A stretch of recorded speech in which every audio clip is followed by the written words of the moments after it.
into the day with the dawn ringing in my ears. Oh, I tune into my TV show. No better way, I gotta get myself into gear. Let's go. Oh, and I feel good today with my wake up in the morning espresso. I feel good today. It's my feel good breakfast show. Good morning, you beautiful souls. My name is Graham Richards. Welcome to it. Make the choice right now to make today the best day of your life. It could be a positive start. It's your choice. Make sure that you keep it locked for the next 3 hours. We'll play our part to hopefully inspire you, entertain you, keep you enthralled with what is going to be a very inspirational show as we do our part to quite literally save the planet. And we're going to do it with this incredible planet-saving plant right here. It's the Spec-boom. Today is all about this hero of a plant that punches way above its weight class. In fact, it removes more carbon from the atmosphere than any other plant on the planet. And we are going to be heroing this guy in a million different ways this morning. We're going to be talking about how to grow it, how to look after it, and of course, how to use it even in dishes. And hopefully you guys at home are joining the Spec-boom challenge. In fact, I've planted 3 and I'm going to keep on going until we have proven that we really can as a nation make a dent on our carbon footprint through this beautiful and heroic little plant. So today you can inspire us. Let us know, first of all, if you have joined the challenge, the Spec-boom challenge, and give it a hashtag so we can spread the word. But then inspire us. Maybe you've used it in some recipes. Maybe you've got a beautiful garden that you want to show us. Connect with us. We'd love to hear from you. But it's all about the Spec-boom today. Are you inspired by the Spec-boom, Kurtle? Absolutely, absolutely inspired, man. Good morning, South Africa. Igama Guguhle Adams. As G said, it is all about this Spec-boom today, a very special plant that's out to save the planet. Also, something very interesting that I've learned is that it's specifically proudly South African, so I cannot wait to learn more about it. If you have any questions, make sure to head on over to our social media platforms and use the hashtag Expresso Show. Now, on social media, we have asked you, good morning, Spec-boom has taken the country by storm. Have you joined the hashtag Spec-boom challenge and planted your very own plant? Let us know using the hashtag Expresso Show. Now to get on with the order of the day, we're going to start off with those news headlines. Well, the time has gone 6 o'clock, and here is a look at the headlines on this Thursday morning. On the national news front, Eskom yesterday afternoon said that stage 4 load shedding would continue until tomorrow, and that load shedding at various stages would continue into the weekend. The power utility said in a statement that the faulty seawater circulation pump at Koeberg Power Station outside Cape Town had been repaired and was running again, but Koeberg's Unit 1 must still be brought back online. Eskom earlier said that there was no safety risk whatsoever relating to the fault. Meanwhile, residents from Kutsong Township outside of Carltonville could soon be forced to leave their homes because of a sinkhole swallowing up giant portions of land, laying waste to properties and infrastructure. The Merafong City Municipality has confirmed that it plans to rehouse more than 25,000 residents. Homes and streets have already completely disappeared in some parts, leaving residents in nearby areas worried that their properties could be next. Taking a look at the international news front, General Khalifa Haftar, Libya's eastern military commander, has met with French President Emmanuel Macron in Paris and said he will sign a ceasefire and stick to it if militias backed by the internationally recognized government respect it. Despite a peace conference held in Berlin in January, violence has increased in Libya. The Libyan National Army, led by Haftar, and forces aligned with the internationally recognized government of the National Accord in Tripoli have been fighting for control of the capital since April last year. Now, disgraced film producer Harvey Weinstein has been sentenced to 23 years in prison for rape and sexual assault. He was found guilty in New York last month, a dramatic fall from grace for one of Hollywood's most powerful figures. The 67-year-old appeared in court in a wheelchair. Dozens of women have come forward with allegations of sexual misconduct, including rape, against Weinstein since October of 2017. Now, Weinstein still faces further criminal charges for rape and sexual assault in Los Angeles. And now more on the advice given to foreigners regarding South Africa's cuisine global food media brand BBC Food Group, or Good Food, recently advised that millions of followers that when visiting South Africa, that they should not leave before enjoying the country's vibrant cuisine influenced by the indigenous population, along with the Dutch, French, Indians and Malaysians. They advise their followers to enjoy a traditional alfresco braai, followed by a popular melktert, and if they fancy a little snifter to finish, then a sweet and creamy glass of amarula will definitely do the trick. Biltong, druiwors and boerewors feature high on their list as well. And then there's, of course, Cape Malay curry, bobotie and malva pudding, not to be outdone by chakalaka and pap and shisanyama, and of course the bunny chow. No doubt BBC Good Foods list has truly hit a home run. And now taking a glimpse into the world of entertainment, ex-husband and wife American actors Angelina Jolie and Brad Pitt have both recently shared their accounts over surgeries that two of their children underwent.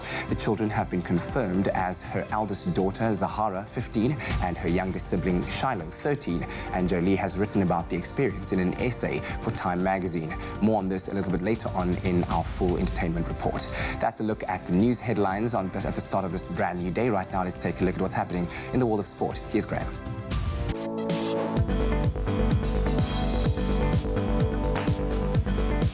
Thanks so much, Kat. Let's kick it off with cricket. Former skipper Faf du Plessis is back in the Proteas fold.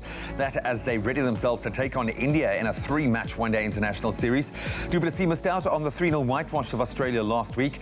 Quinton de Kock, who replaced du Plessis at the start of the ODI series against England, will continue to captain the side. The first match between India and South Africa will take place at 10 a.m. today. Staying with cricket, Danae van Niekerk has been named as captain of the South African women's team. That's for their upcoming 3-match one-day international series against Australia. Proteas women will be eager for a win after they recently lost to the eventual winners, Australia, in the semi-finals at the Women's T20 World Cup. That, of course, in a rain-affected match. Now, the first ODI between South Africa and Australia will be played on the 22nd of March. On to our midweek Premier Soccer League action. We saw reigning champions Mamelodi Sundowns narrowly beat Stellenbosch FC 1-0 at the Athlone Stadium in Cape Town last night. A lone goal by Themba Zwane as early as the 9th minute was enough to seal the win for the visitors. Masandawana is now just 4 points adrift of league leaders Kaizer Chiefs. That while Stellenbosch FC, they remain in 11th place on the log. A little further afield, title holders Liverpool crashed out of the UEFA Champions League late last night. That was after Spanish giants Atletico Madrid beat them 3-2 in a thrilling last 16 clash at Anfield. The visitors from Spain scored 2 goals in extra time to secure the win and a place in the last 8. The second fixture saw last night's action, of course, Paris Saint-Germain recording a 2-0 win over Borussia Dortmund to advance to the quarterfinals as well. And staying with football, the match between Arsenal and defending champions Manchester City was yesterday postponed, making it the first English Premier League fixture to be called off or postponed due to concerns over the coronavirus. Players and staff from the Gunners were put into quarantine after coming into contact with the owner of Greek club Olympiakos, Vangelis Marinakis, who tested positive for the virus. And finally, could you be the next WWE superstar? WWE yesterday announced that apart from returning to South Africa for their live tour, they'll also be holding their first ever talent tryout in Johannesburg, Durban and Cape Town during the time of the tour. Both male and female athletes will have the opportunity to showcase their abilities with the goal of being selected to begin training at the WWE Performance Center in the USA. You can think about that, start limbering up as we take a look at the weather.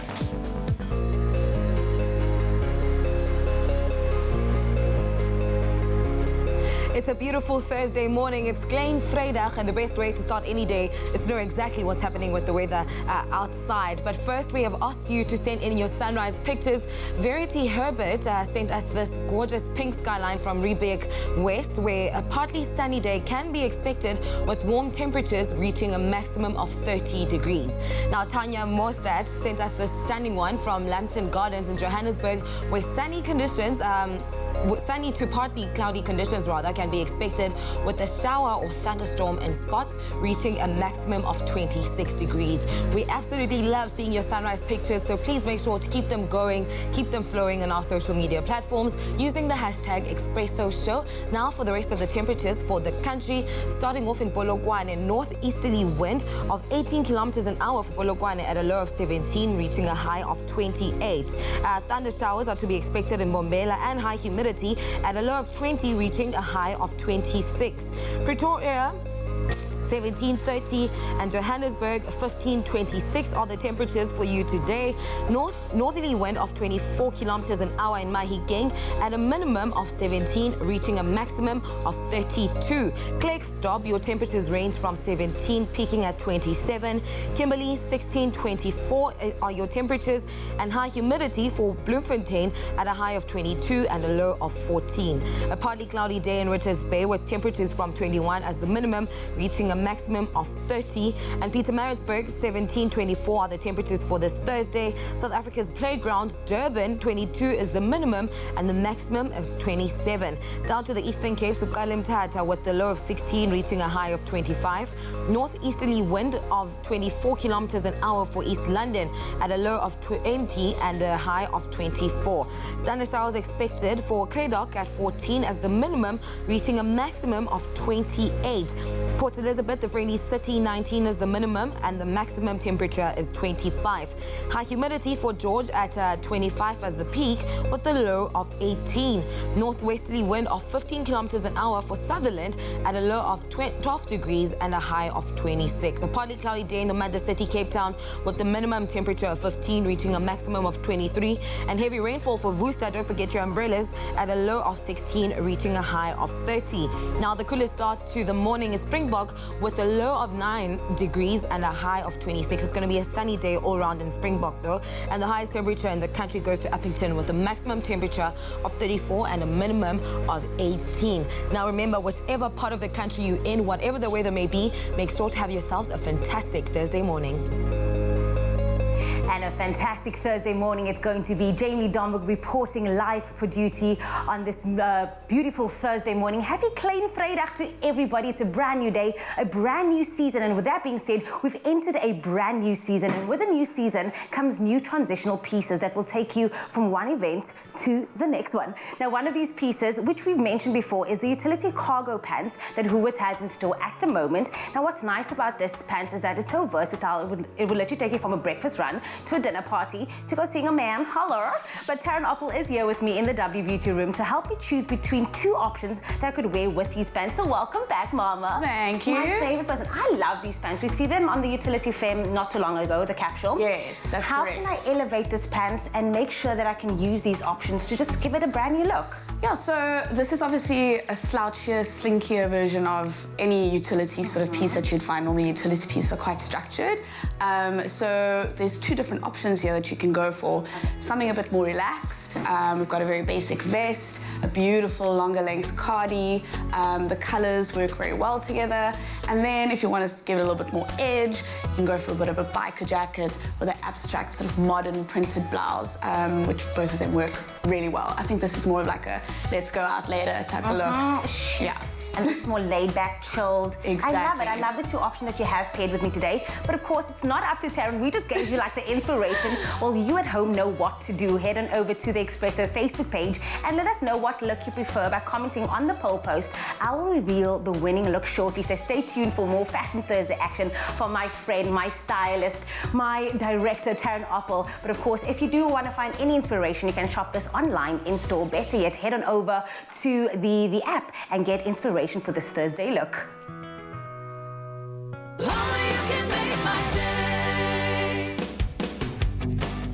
The 14th Annual South African Film and Television Awards are at hand, and we as the Expresso family are particularly proud and excited that Graham Richards, our very own G-Man, has been nominated among the very best television presenters in all the land, and you as the public have the power to decide. And voting is very simple. All you need to do is dial *120 *45884# and choose the category Best TV Presenter and #3 Graham Richards. We're all voting for Graham, and so should you.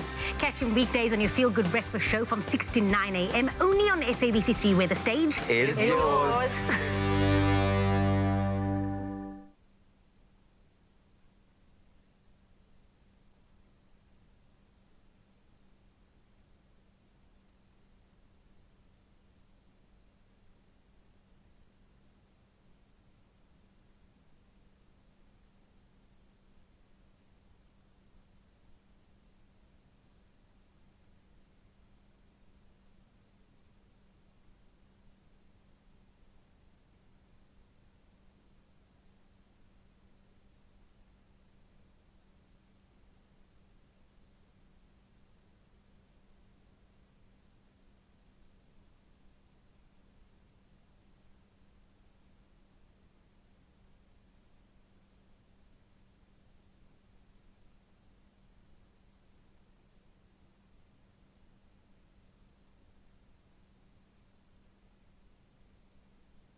It's my feel-good breakfast show.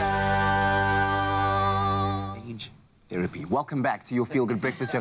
We're talking about medical things here. Like We are were so trying to invested. like coronavirus has got us talking on another level right now. But anyway, the focus of today is, of course, about the Spec-boom. Absolutely. The Spec-boom challenge has gone quite viral on the internet, and South Africans are being encouraged out there to plant as many as possible. And so, in order to encourage you to carry on being kind of environmentally conscious, we thought that we'd inspire you with a quote from somebody who is well known for something other than nature. Absolutely. Audrey Hepburn. Yes. Now, Audrey Hepburn is known for her beauty and style, of course. Academy Award in 1954, and her work with her effort to help AIDS children in need. She was considered one of the most elegant women of the 20th century, featuring in popular classics like Breakfast at Tiffany's and My Fair Lady. Have you watched those? I have not, to my detriment. It's a dent in my film education. JP's about to be like, how have you not can seen you not? this? Ted, you're disappointing me. Well, she had this to say. Absolutely. She said, to plant a garden is to believe in tomorrow. Wow.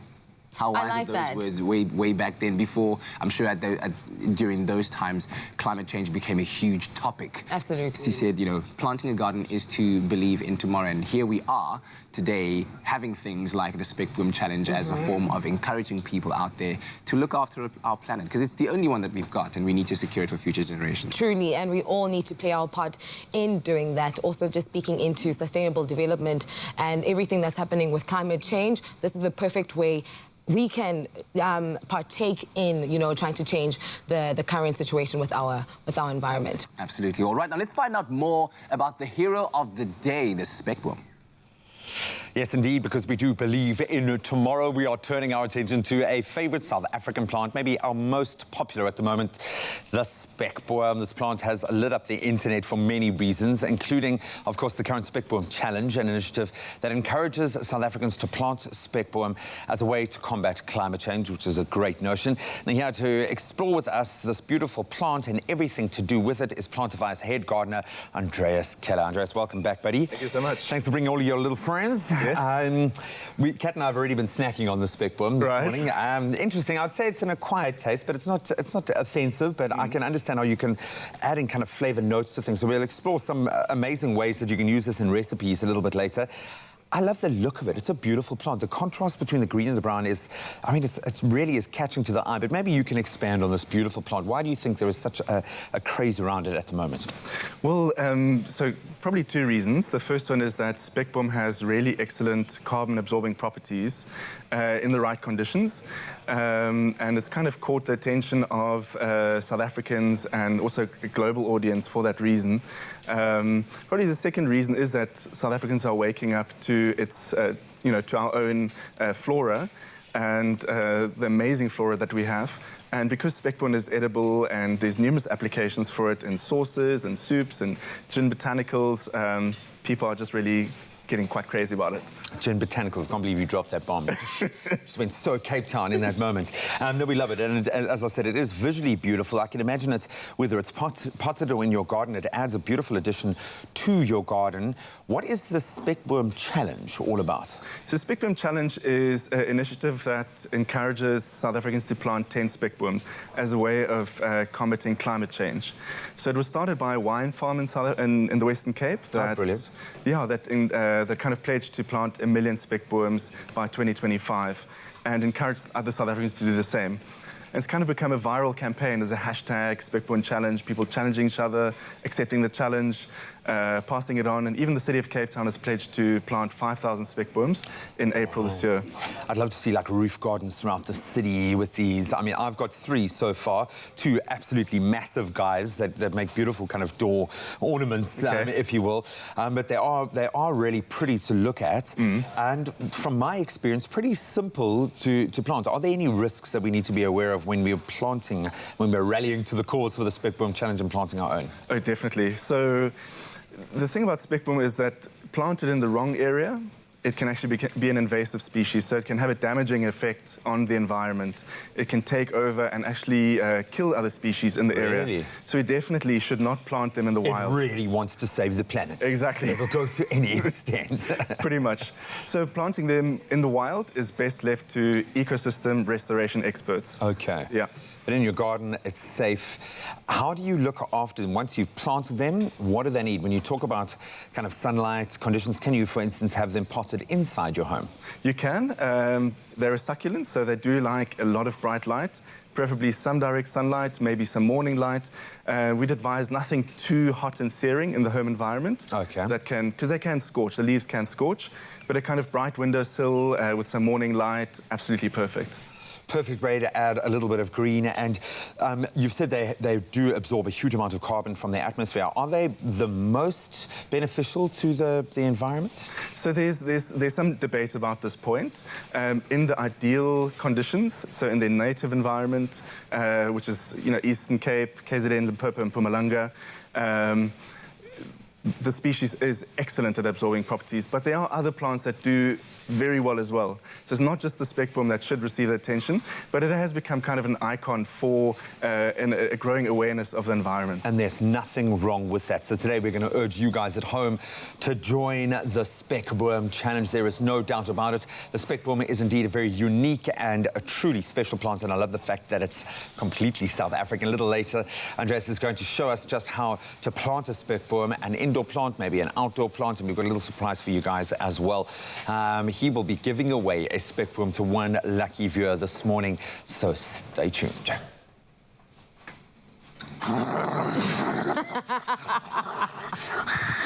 Oh, Kuhle, look, Oh, I've just made you your wow. first cup of coffee this morning. But princess. Oh, actually put Prince. Love it. That's the one. That's what we're doing. Listen, I'm all about that life. We're learning a lot, about the spec-boom. Imagine if every household had a spec-boom somewhere in their garden, in their kitchen. We could be taking out a lot of carbon out of the air and making a big impact and a huge dent on what's happening on climate change. Absolutely. I mean, we've got how many people? 50 million people in South Africa? Do we? Yeah, Is it 50? Last time I checked Stats SA, don't you remember that 49M You are starting campaign? me again. No, I'm serious, I'm serious. There was 50 million people in South African there was like a 49M campaign that ran around the idea that there were 49 million people in South Africa, but that was like 15 years ago or something like that. So now we've grown. I'm sure. More than that. How many are we? Anybody know? How many Please people are we? let us know, because I'm not trusting Kat's information right now. And we were talking about photosynthesis. Just because of photosynthesis. Now there's lots of photosynthesis happening here. Give their brother a chance. Please. Only the highest grade Arabica beans. McCafe. Great coffee, simple. See you after the break.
It's my feel-good breakfast show.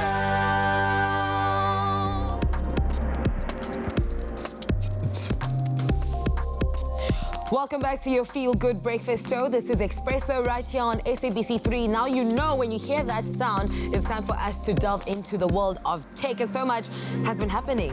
Two very interesting stories, and this one in particular I think really pertinent at the moment. While the coronavirus obviously has caused widespread panic across the world, and even now here in South Africa, it's also forced innovation. In the province of Wuhan, which was very much the epicenter of where the virus first reared its head, a new ward has been opened that is run run entirely by robots. What does that even Dun, dun, mean? dun. So it's located in a repurposed sports center. The ward houses now 200 patients at the moment. The 5G-enabled robots were donated by a tech company called Cloud Minds. Remember that name? I think they're going places. They're able to perform various menial tasks like delivering food and medication, as well as taking temperatures, and that's dealing with the patients directly, and cleaning. So obviously that removes the need for having people to actually go into an exposed environment to do those tasks. So the response from the patients has been generally positive. I'm sure some were a little freaked out, but some have been so enthused that they've even been snapping pictures with their phones. And you can take a look at the robots right there. At least they kind of have a humanoid vibe about them, and big eyes that aren't too scary. They remind me of that movie. I forgot the name of that movie. Hero 1 or Big Hero 5 or whatever it is. Yeah. It's Hero in real life. And it's got a little cute little pink mouth. It's like, it just it's says, adorable. How can I help you? How can I look like, after what can I do to save your life? Let me clean that up for you. Allow me to be that person for you. Actually, the guys in their hazmat suits look far scarier than the robots, to be honest. So, but really cool, and obviously has a very, very positive effect when it comes to protecting humans in that space. Then we shift gears slightly. A few years back, Amazon created what we can only call a game-changing store concept called Amazon Go. So customers simply walk in, take what they want, walk out. Everything is handled through AI-enabled cameras and sensors, which automatically charge your accounts based on what you walk out the store with, and they call it just walk out technology. And then what Life if it is declines? easy. Life is... Do the doors not open? So you just think... And the person runs after you. A robot comes after you. Yeah, decliner, ma'am. Yeah, decliner. Man, yeah. Now Amazon is making this tech available to its competitors, and that's the big story. They're opening it up to their commercial competitors, and the first of which is a gourmet food market brand located in airports across America. So many people are wondering why they would give such valuable technology to their competing brands, but the prevailing theory is that Amazon really makes a lot of money already through their web services. So all the data that's being gathered through this tech will go through their cloud systems, and they'll be able to use this new data to learn more about shopper behavior. So are they really giving anything away, or are they inserting their little threads in their competitors? Money, and we all know that data really is the most valuable commodity at the moment. So really interesting stuff. I mean, we're moving towards being more efficient, and absolutely here for technological innovations. However, people are going to be losing their jobs. So it's just like, kudos to technology and all of us, you know, progressing in that direction. Changing. I think the jobs are just morphing, but I'm thinking about the poor shoplifters out there who are going to be walking out of stores thinking they've gotten away scot-free with something and charged. Those are the two stories that have grabbed our attention this morning. As always, if you've got any tech news that you think we should be talking about, let us know on our social media platforms. I tell you what, Kutla, don't worry too much about the future, because we could always go out and plant more trees. Do a bit of gardening. How about that? Yeah, exactly, because we do care about our planet. Now, so far this morning, we've already learned quite a bit about the Spec-boom, a plant with great resilience against its sometimes very harsh environment. Now, we're continuing our expansion of knowledge with horticulturalist and botanist Ernst van Jaarsveld, who shows us how to plant the Spec-boom outdoors. My name is Ernst van Jaarsveld. I'm a horticulturist as well as a botanist, and I am working here full-time at Babylonstoring Farm and in charge of all our succulent plants.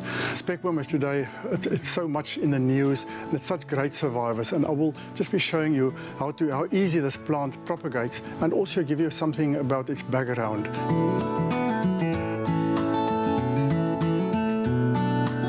The carbon cycle of the Spec-boom is very interesting. They can store or sequester carbon within the leaves very, very effectively. In the evenings, they accumulate acids, malic acids, and these acids are stored, and then during the daytime, the malic acids are then broken down, and that provides them with carbon. So they're extremely effective, and they can switch it. They can go to normal photosynthesis like a normal plant, but when dry conditions occurs, they just switch again to the CAM acid metabolism.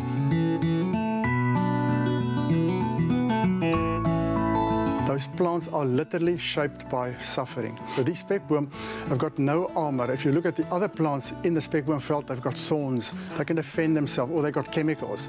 But spec-boom allows itself to be abused and eaten, but use it at the same time to procreate itself. In other words, any spec-boom part that falls to the ground will just start growing instead of dying. And that's why spec-boom can be turned in the most beautiful hedge, for instance, because they adapted to pruning. If you want to grow it in a garden, it's not that difficult. And you just need a pruning shear, as well as a spade and a smaller fork. Think of the elephants, the only tools they use is they eat it and they trample it. You go to the tree, select a nice branch, and you just cut it. And it depends. You can, for instance, take many of the smaller branches and remove the lower leaves and put it even in a glass jar with just a little bit of water in the base, and it will root. Timing is usually crucial, so it must be either in summer or in spring.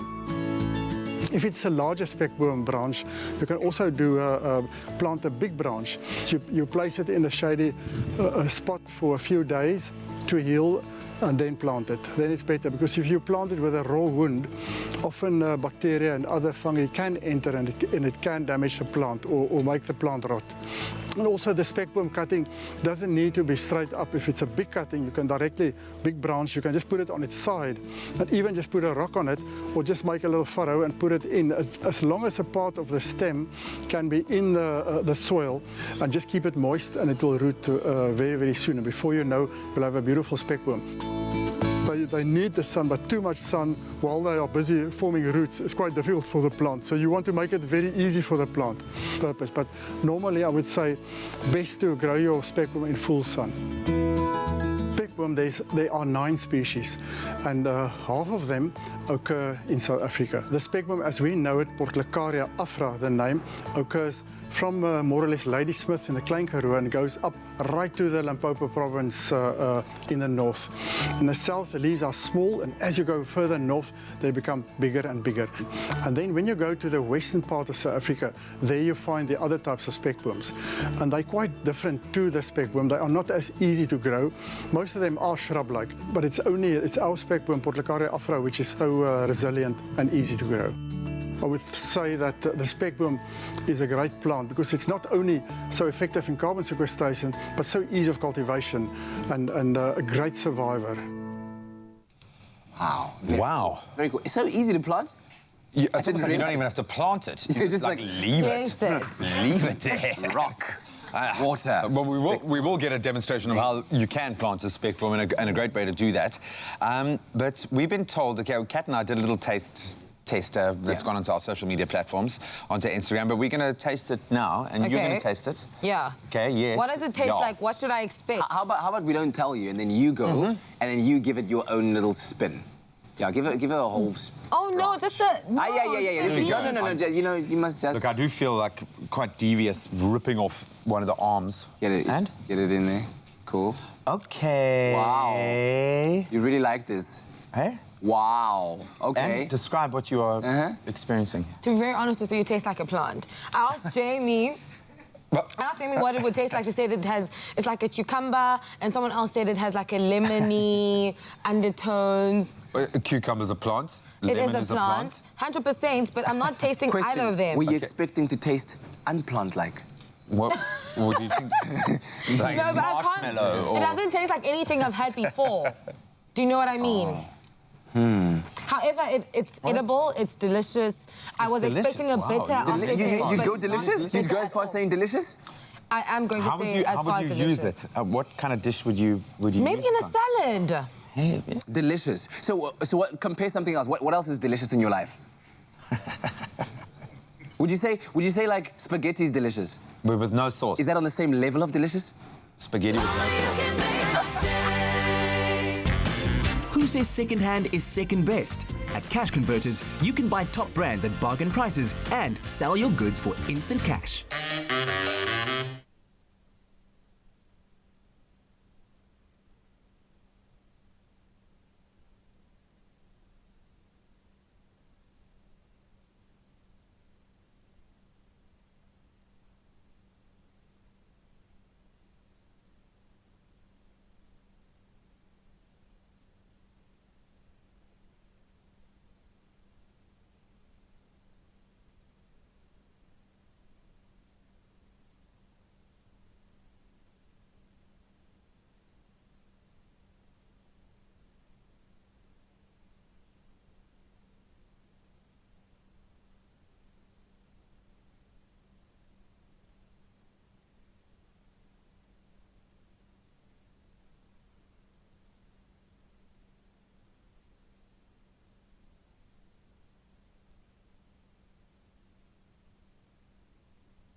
It's my feel-good breakfast show. Welcome back. It's your Feel Good Breakfast Show. It is a Thursday morning. Live, large and in charge we are. And very much alive. Feeling more invigorated because of all these Spec-boom around us. We've been exploring everything that we need to know about the Spec-boom this morning. And, of course, alongside Plantify head gardener Andreas Keller. And he's back to discuss exactly how to introduce a beautiful plant into your home. We learned earlier on from Ernst van Jaarsveld about how to plant it outdoors. Now, how do you introduce it into your home, from the planting to the placement and all of the above? Because obviously we know that you can basically just leave it under a rock on the ground and that it'll grow. But in your home, you would like a kind of more fully formed plant that adds to the beautification of your space. You don't want to just be leaving, you know, offcuts in pots. So where do we begin? Okay, so you obviously need a plant. I mean, let's start really with the basics. So a nice healthy plant, you're going to need a destination pot. So, you know, we're going to put the plant in, some drainage chips, just to kind of, you know, create a filter. Because if you're going to have a drainage hole, then you kind of want to cover that so the soil doesn't run out. And you need some soil. And preferably a soil which is like a succulent or cactus mix, which has got good, so quite a lot of sand in it, so that it's quick draining and not moisture retaining. Okay, all right. All right, good stuff. Now, coming to the planting process, how do we go about it? Cool, so you kind of want to add a layer of drainage chips into your destination pot. Well, we lost the drainage. We lost a few already. Do you need bigger ones? They'll find their place. Yeah, they kind of settle down. Then you want to add a little bit of soil. Okay, so it's not a big layer of drainage. Exactly. There, Yeah, I was thinking you go at least like that high. It's really just to create a filter, not really to just to stop bulk up. to stop the sand from Yes. Cool. Okay. Cool. So once you got these guys in, you kind of want to just, okay. you know, just loosen it from the edges. Okay. Okay. So we need a bit more soil. Why do you need more soil? How did you determine that? Just to, because we could see height, that. Yeah, the height. Otherwise, it would have sat too low in the pot. Okay. All right. So you can see that that is, you know, kind of a good height. Yeah. Just kind of center it in the pot and then add some soil around the edges. Okay. That, and then you'll eventually just kind of like press it down. And what you can also do is, which quite a good practice is actually, which I didn't do now, is actually just to loosen the soil a little bit. The roots. Exactly. I was actually wondering about that because you kept it pretty solid. Why do you do that? Why do you loosen the roots? Just to give the roots some more space to actually like take root. Okay. To grow. To prompt them to go out and make new little pathways. So now we planted it, and you did some just minor pressing there just to push the down plant, but not too vigorously. You don't want to compact the soil. You just want to make sure that it's in place. Once you water it, you might find that the soil sinks down a little bit lower. You might just want to top it up a little bit. Yeah. Okay. Good stuff. So now we planted it. How do we care for it? What does it need? What does it need? Okay, so it's a succulent, so it requires a lot of light. In the home environment, we'd advise not to place it in direct sunlight, so like midday, not the hot part. Okay. Unless you have a plant that is already used to that. So if you buy it from the nursery, it might not be ready for that kind of intense heat. So a windowsill with bright morning sunlight, some direct softer sunlight is perfect. You want to water it when it dries out, because it's a succulent, it is water-wise. But once the kind of soil dries out a little bit, give it a thorough watering, but make sure that it doesn't sit in water, because it doesn't like waterlogged roots. It'll actually compromise the plant, and it could collapse. Yeah, absolutely. And you were also talking about earlier on about the fact that it is a plant, of course, so it can get attacked by pests if it does get compromised. What other situations could lead to the compromising of the growth of the plant? Probably the primary one is overwatering. Okay. And so that's when you have too little light and too much water. When that balances out, or the same amount of light, but just, you know, you're watering every 2-3 days.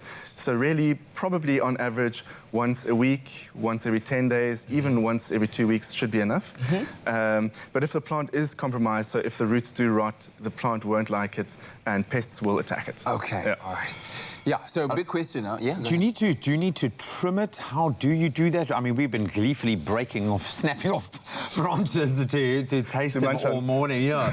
How do you kind of prune it? Does it need pruning? How does that work? It kind of depends on the look that you want to go for. You can see like the Spec-boom is kind of sending out branches, and there's different varieties. So you get, you know, a variety that grows very kind of upright. You get also a ground cover variety, prostrata, which kind of grows outwards. So depending on which variety you have, you kind of see its growing habit and then trim it accordingly. So if you prefer to grow upright, by all means, trim the sides and it'll send shoots up. Do its thing. And once you've planted it and you found the beautiful place to place it in your house, it's receiving enough sunlight and it's getting enough water and it's prospering, can you just go ahead and break off a leaf and, okay, we're eating Spec-boom today? So we'd advise, you know, not to hammer the guy immediately after repotting. Yeah. Okay. It's got to find its place. So maybe give it a couple of weeks, maybe a month's time, let it root properly, and then by all means, you know, take some sprigs and get involved. But you know, repotting, introducing it into a new environment can add some stress to the plant. Okay. So if you want it to last, be really healthy for a long time, rather let it settle first. Do you recommend talking to it at all? Absolutely. Yeah. Singing? Oh, singing's perfect. Wow. Yeah. You're going to give us a rendition? I can't sing you. No, that's a bit too poppy. Need something more sweet. I'm just going to keep it close to wherever I'm breathing. That's going to be my thing. Andreas, thank you very much. Now, good news that we're giving away a trio of Spec-booms in terracotta pots for your home, conveniently shipped to you. And if you want to win this great prize, go to our Expresso Facebook page and comment on the Plantify competition post, telling us where in your home you would place the trio of Spec-booms. And terms and conditions can be found on our website, expressoshow.com. When does it close again? It's at midnight tonight, and we've given you those details. We've told you where it should be planted in your home, so you better get this right. While you're on social media entering the competition, I'm sure you've also browsed through our social media pages and you would have seen that Jamie Domberg is still undressed. She's actually on vacation this morning, I believe. So she asked you guys...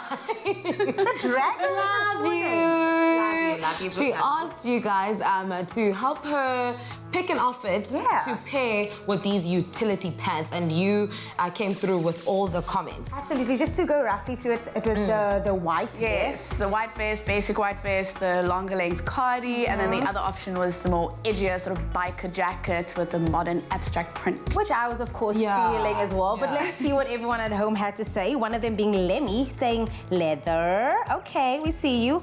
Kalinda says black leather. Oh, okay. Seems to be the favorite so far. It is. Nasika says, I think you should add the leather jacket to what you are wearing. Okay, Mama, I see you, I see you. Puyana says black leather with a heart. Slim Majestic, I like your name, brother. Says black leather always looks good, gives you that cool feeling. So... The people have spoken. But Taryn, why do you think they chose the black leather to pair up with, you know, because it's a black and white top with a colorful, you know, what's this color? It's almost like a rust. Yeah. Like a rust color. I think that people sort of resonate with, you know, this sort of edgier, wearable, I mean, who doesn't love a biker jacket? That's true. And also the black and white is something that everyone can relate to. So I think that that's probably why they went for it. I personally love it. I think it's super cool. You look like a hot mama. Wow. Hot mama coming through with this Thursday morning, Fashion Thursdays, right here with stylist and director Taryn Oppel as well. But of course, if you are getting inspiration from these looks, head on over to get these looks at Woolworths online, in-store, or better yet, get the app. But remember, the sexiest thing to wear is confidence. I thought you were going to say it's your smile. That too. Certainly would agree with that. Yeah, the sexiest thing to wear is confidence. Yeah, love that. I love it. And hopefully we're giving you a lot of confidence regarding Spec-booms today. I feel like I'm getting more confident. Yeah, I love I can the have plants. a conversation No, I about absolutely it now. love the plants. I'm going to go out. I've got 3 already. Yeah, you said you planted 3. 3, 2 big ones, those pillar ones that look beautiful next. It's the contrast. Put them in the dark pots and the bright green against the dark brown of the stem. Yeah. Beautiful. It's actually like quite Art Deco. It looks lovely. Where have you placed them? Next to my outdoor entrance to as you come back. Oh, that's so majestic. It's like 2 centuries standing there. Yeah. It's awesome. Thou shalt not enter. And really easy and beautiful to easily look after. I feel confident I could do this, eh? How about it? Well, the first step is to get one of those, I don't even know what you call them, those handlebarred silver tray things. And then you place it under the power. I don't know if I'm ready for the power. Like Thor's hammer. Put it in there. And then you let I don't think this is on, but normally it would go like... And then you I would give it a go, and then this one, just do the sound. Yeah. And then you got a cup of coffee. No, Princess, we miss you. We love you so much. Please come back. Please come back. Next time on Tropical Island of Treasure Curacao. After some dramatic twists in the first week of team challenges, it's time for the first elimination. What? Now we get to see who will double-cross who. What was the strategy? We're not a threat. Betrayal always comes from those closest to you. How do you play this game with an honest heart? Catch Tropical Island of Treasure Curacao Tuesdays at 7:30 p.m. Repeat Saturdays at 8 p.m. only on SABC3.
It's my feel-good breakfast show.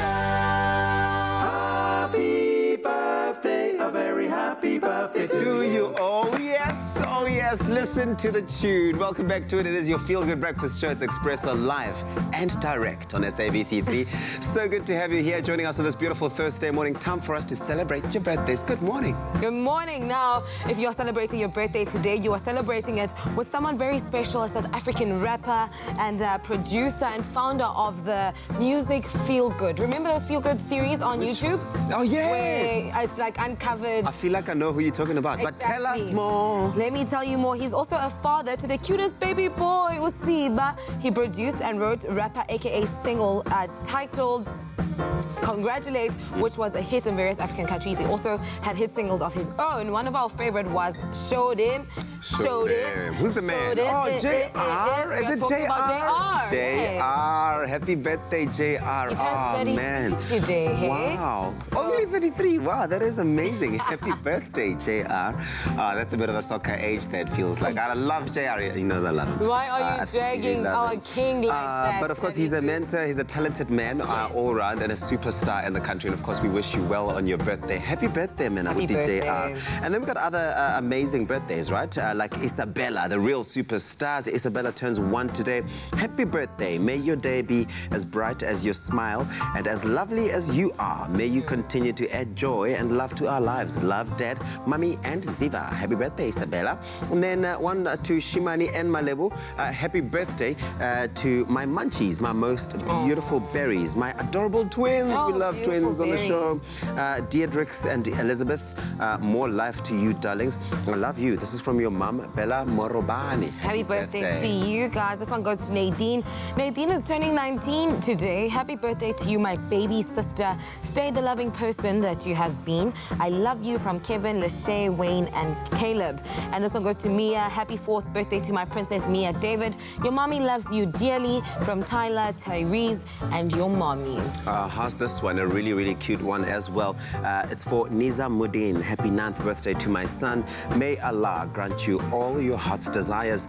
I love you from your mum, your dad, Shaz, and Issy. Happy birthday. And then Joel is turning 8 years old today. To my blessing, my baby, Joel Jacobs. We love you. This is from your mum, your dad, Elwin, and Matthew. Happy birthday. Shazray is also celebrating her birthday today. Oh, looking stunning. Happy 22nd birthday to our dear Shazray. We love you so much from mom, dad, Brayton, and Jody. Tyreek Jaden is also celebrating his birthday today. Happy 16th birthday to Tyreek Jaden. May the Lord spare you for many more years to come. Stay as sweet as you are for us from your grandma. It's a sweet 16. Oh, happy birthday. Big one. Oh, it's a big one, Tyreek, but he looks like he's ready for it. Carol, happy birthday to my colleague, Carol. May God grant you all your desires. Have a blessed day. This is from all your colleagues at Konica Minolta. They love you. Happy birthday, Carol. And then Vin Lee, we wish Vin Lee Amas a happy 8th birthday. May there be many more great things for you. Have a wonderful day. Love you so much. This is from your mum, your dad, and your sisters. Happy birthday, Vin Lee. Those were absolutely amazing birthday messages. Now, if you would love to wish your loved one or colleagues or whoever it may be a very happy birthday, make sure to do so by sending us those 15-second videos. We love seeing those to 071-640-6551 or email your wishes to birthdays@cardova.tv. Now, it is the 12th of March, and if you are celebrating your birthday, happy birthday. The time is on 3 minutes before 7 o'clock, and here are your news headlines at the top of the hour. On the national news front, the Minister of Health, Dr. Zweli Mkhize, yesterday confirmed that there were 6 new cases of coronavirus in South Africa. Gauteng has 4, and KwaZulu-Natal and the Western Cape 1 each. All have recently returned from European destinations. Now, this takes the total number of positive patients in the country to 13. Meanwhile, the minister says none of the South Africans in China being repatriated have the virus, but will still be quarantined and tested as part of health requirements when they arrive back home. Meanwhile, Eskom yesterday afternoon said that stage 4 load shedding would continue until tomorrow, and that load shedding at various stages would continue into the weekend. The power utility said in a statement that the faulty seawater circulation pump at the Koeberg power station outside Cape Town had been repaired and was running again, but Koeberg's Unit 1 must still be brought back online. Eskom earlier said that there was no safety risk whatsoever relating to the fault. Taking a look at the international news headlines this morning, the World Health Organization yesterday labeled the coronavirus outbreak as a pandemic. Now, a pandemic is a disease that is spreading in multiple countries around the world at the same time. It said there has never been a pandemic sparked by a coronavirus before. Now, there were last night 125,081 confirmed cases and 4,590 deaths. Meanwhile, British Junior Health Minister Nadine Dorries has tested positive for coronavirus. Dorries met hundreds of people in Parliament in the past week, including Prime Minister Boris Johnson. Now, General Khalifa Haftar, Libya's eastern military commander, has met with French President Emmanuel Macron in Paris and said he will sign a ceasefire and stick to it if militias backed by the internationally recognized government respect it. Despite a peace conference held in Berlin in January, violence has increased in Libya. Now, the Libyan National Army, led by Haftar, and forces aligned with the internationally recognized government of National Accord in Tripoli have been fighting for control over the capital since April of last year. And now news of our chess genius from Nelson Mandela University. The Nelson Mandela University student Charlize Van Zyl continues to make her mark in the chess world, having been chosen to compete in the 44th Chess World Olympiad in Russia later this year. The 20-year-old has been included in the national team for her second Olympiad, having previously competed in Georgia in 2018. Countries from all over send their best male and female teams consisting of 5 players each, and Charlize was 8 when she began to play competitively and has since taken part in many chess tournaments nationally and internationally. In 2013, at the age of 13, she attained the Women International Master title, becoming the youngest South African ever to do so. We wish Charlize all the best and, of course, many checkmates in Russia. Well, on that note, let's take a look at what's happening in the sporting world. Here's Graham.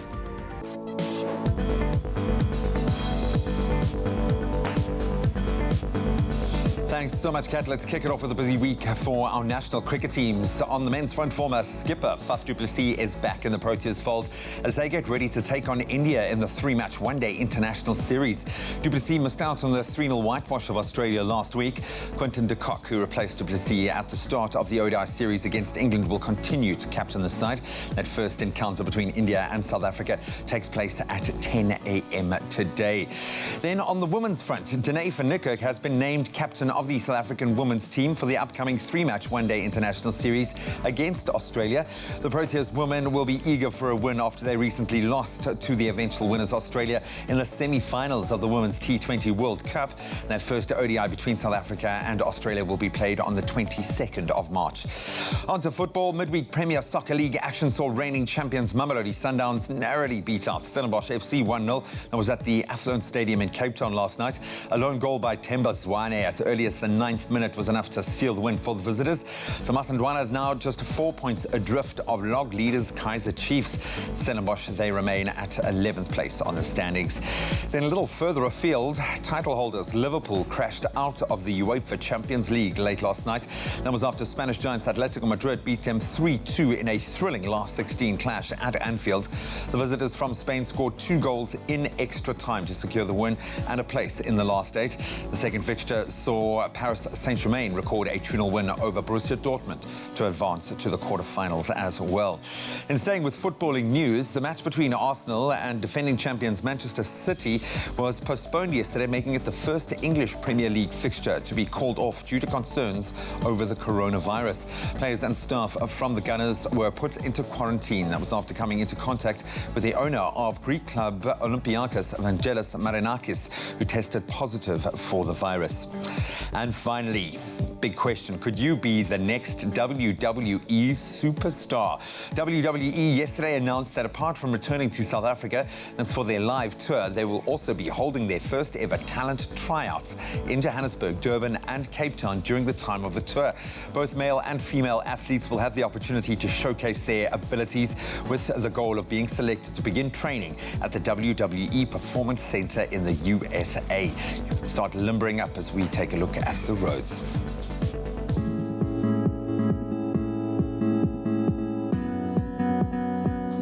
It's about that time we have the first look at what's happening on the roads. Starting off in Johannesburg and Gauteng, there has been a multi-vehicle accident on the N1 northbound before Golden Highway. The emergency lane is currently obstructed, so please approach this area with caution. KwaZulu-Natal, Pietermaritzburg on the N3 westbound, there's a stationary vehicle before Market Road. The left lane is obstructed. Please allow for an extended travel time. And lastly, Metro Rail Southern Line. There is an extended travel time of 30 to 40 minutes on Simon's Town Line due to current infrastructure conditions, defective sets and sets out of service. So please be patient this morning. This is 7 o'clock traffic roundup. Right now it's time for the weather with Uncle Tabsy.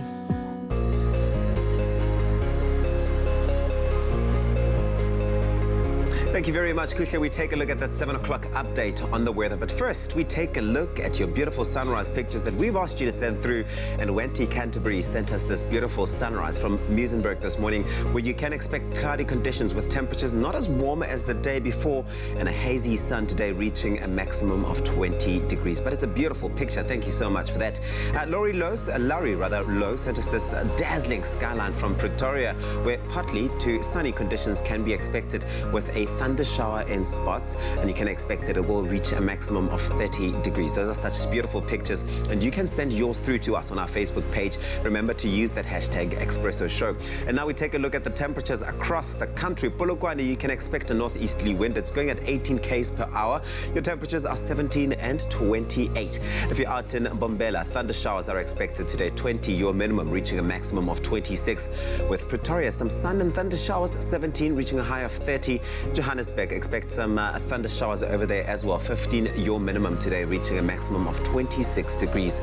If you're out in Mahikeng, expect a northerly wind. It's going at 24 kilometers per hour, and your temperatures are 17 and 32, with thunder showers expected for Klerksdorp, 17, peaking at 27, and Kimberley, your low today is 16, reaching a high of 24. If you're out in Bloemfontein, expect your low today to be 14, reaching a high of 22, with Richards Bay starting off at 21 and reaching a high of 30. Pietermaritzburg expects some clouds over there today, 17 as your minimum, reaching a maximum of 24 degrees, and times of sun and clouds for South Africa's playground, Durban, 22 and 27. Those are your temperatures. Thunder showers are expected in Mthatha, 16 your low, reaching a high of 25, with a northeasterly wind going at 24 kilometers per hour. That's for East London, 20, reaching a high of 24, and some thunder showers are expected for Craddock, 14, reaching a high of 28 today. Port Elizabeth, the friendly city, 19 and 25, with high humidity for George at 18, reaching a high of 25. A northwesterly wind is going at 15 km per hour. That's for Sutherland, 12 and 26 are your temperatures, with the mother city, Cape Town, starting off at 15 and peaking at 23 degrees today. If you're out in Worcester, expect heavy rainfall today, 16 your low, reaching a high of 30. The coolest start to the morning, Springbok, that's for you, 9, that's your low, reaching a high of 26, and the highest temperatures in the country, that's for Uppington, 18 as your low, reaching a high of 34 degrees. And that's where we leave it for now. The next update in just a bit, of course. No matter what the weather's looking like in your part of the country, make it a feel-good top of day. Thanks, Uncle Tabsy. All right, well, hopefully you've tuned into the frequency this morning. We've been talking all about the Spec-boom, and of course, an incredible plant that shows great resilience out in nature and has the ability to extract, just an incredible amount of CO2 from the atmosphere, and of course help us to combat climate change in a way. So we wanted to know whether you're taking up the challenge and what you have to say about it on social media. Absolutely. Jolene Afrikaner says, "This is my mom's one with a blushing face." So look at that. That is that's a big one. You can make a whole salad there. You can plant multiple salads. It's amazing. Another one comes through from Martha Hatting saying, "I have 4 in my garden." Wonderful stuff. Wow. Martha, show us the 4, Kaloku. That's there. 1, 2, 3, 4. 4. Joan Cameron also says, "I have 1 in my garden. I plan to buy a few more so I can line them up against my horrid vibrocrite wall and at least have something pleasant to look at because it is beautiful. It's aesthetically pleasing as well. And later we're going to show you how to style, furniture and everything with it to make it look like a nice decor with it." Daphne also says, "Yes, I've planted and cooked with them, so looking forward to seeing them on the show tomorrow. Send some recipes through. We'd love to see some of the recipes that you've cooked with." And then Grit Mayer says, "I got a small plant as a gift, planted some leaves to grow new ones, wonder where I can get more plants." Well, stick on to the show. We're going to let you know all about that a bit later on. Absolutely. Andreas and his team at Plant Vibe got you sorted when it comes to everything plant. By the way, have you tasted it? I have. I went to the Great Labyrinth of Africa. It's one of the biggest mazes here in Cape Town, in Stellenbosch. Yeah. And they're trying to create like this little maze with Spec-booms. So I tasted it there. It's nice. It's got like a pickled cucumber taste to it. I would pair it with you see the nachos. I was going to say the nachos you had yesterday. I feel like the nachos you had yesterday. Convinced. What do you mean? I tasted it And what? My question was because you said, "Oh, it's delicious." It's delicious in the sense that it's not horrible. It's not horrible, and also I wasn't expecting it to taste pleasantly. Do you know what I mean? But after a while now, I'm feeling some tingling sensations. I'm not sure if it's from the plant itself or... It's maybe with Jorko's Princess not here. I think it's with Jorko's. I just think of next time somebody cooks you a meal and you eat it, you're like, "Oh my word, it's delicious." And they go, "Really?" And you know, "Oh, it's not horrible." Looking for immune support? Remain at your peak all year round with Immuenza.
It's my feel-good breakfast show.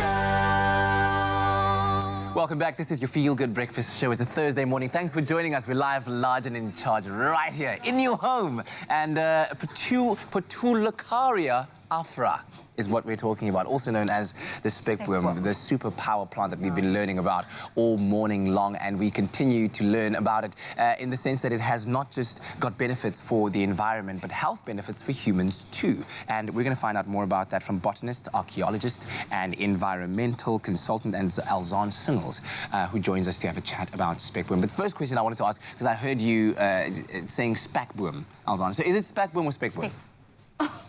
Which one is it? I'm from Durban. Okay. So all of my E's in Afrikaans are over-rounded. Okay. So we're in Cape Town, so Spec-boom. I love it. Lovely, lovely. We've all been chowing on it this morning. What nutritional value is that to it? Is there anything? Is it helping with anything? Is it going to change my life? Am I going to get good skin? What exactly is the nutritional benefits to the Spec-boom? So always with indigenous edibles, the first place I go and look to find out what it is good for is the traditional uses. Okay. So traditionally, Spec-boom was used as a thirst quencher. It was used in the veld, you know, when people were hiking or hunting or whatever. It was used to treat sunburns. It was used to treat sores. So it has a lot of stuff in it that is good to help your body's immune system. So it does have, not as much as orange or something, but it does have a lot of vitamin C. But it also has a lot of what's called tannins. So that's what makes your mouth dry. Yeah, that dry mouth feeling that you also get from good red wine. Yeah.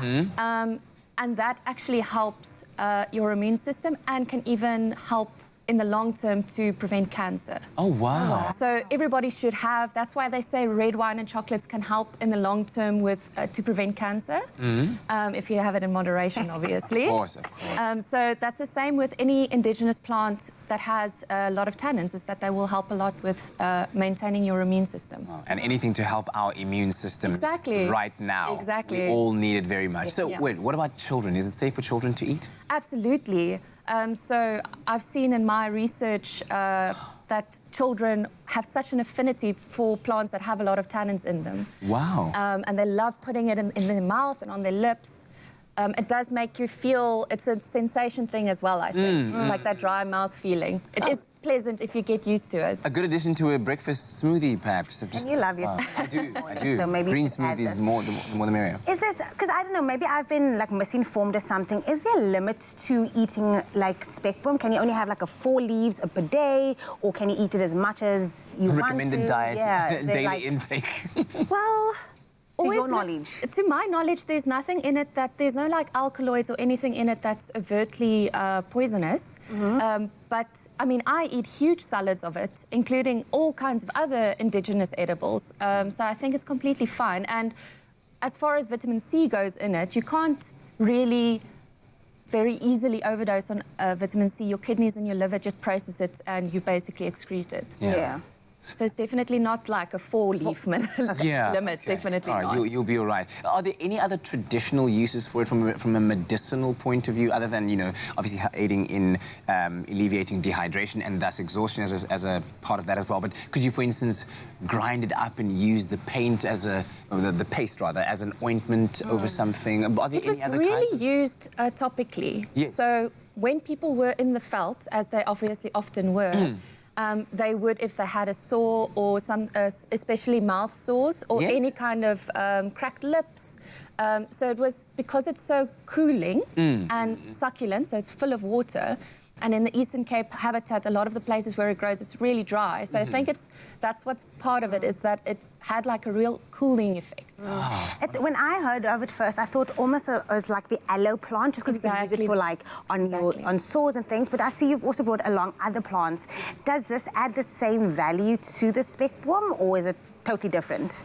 Well, these guys are all from my garden, and many of them have similar nutritional content to Spec-boom.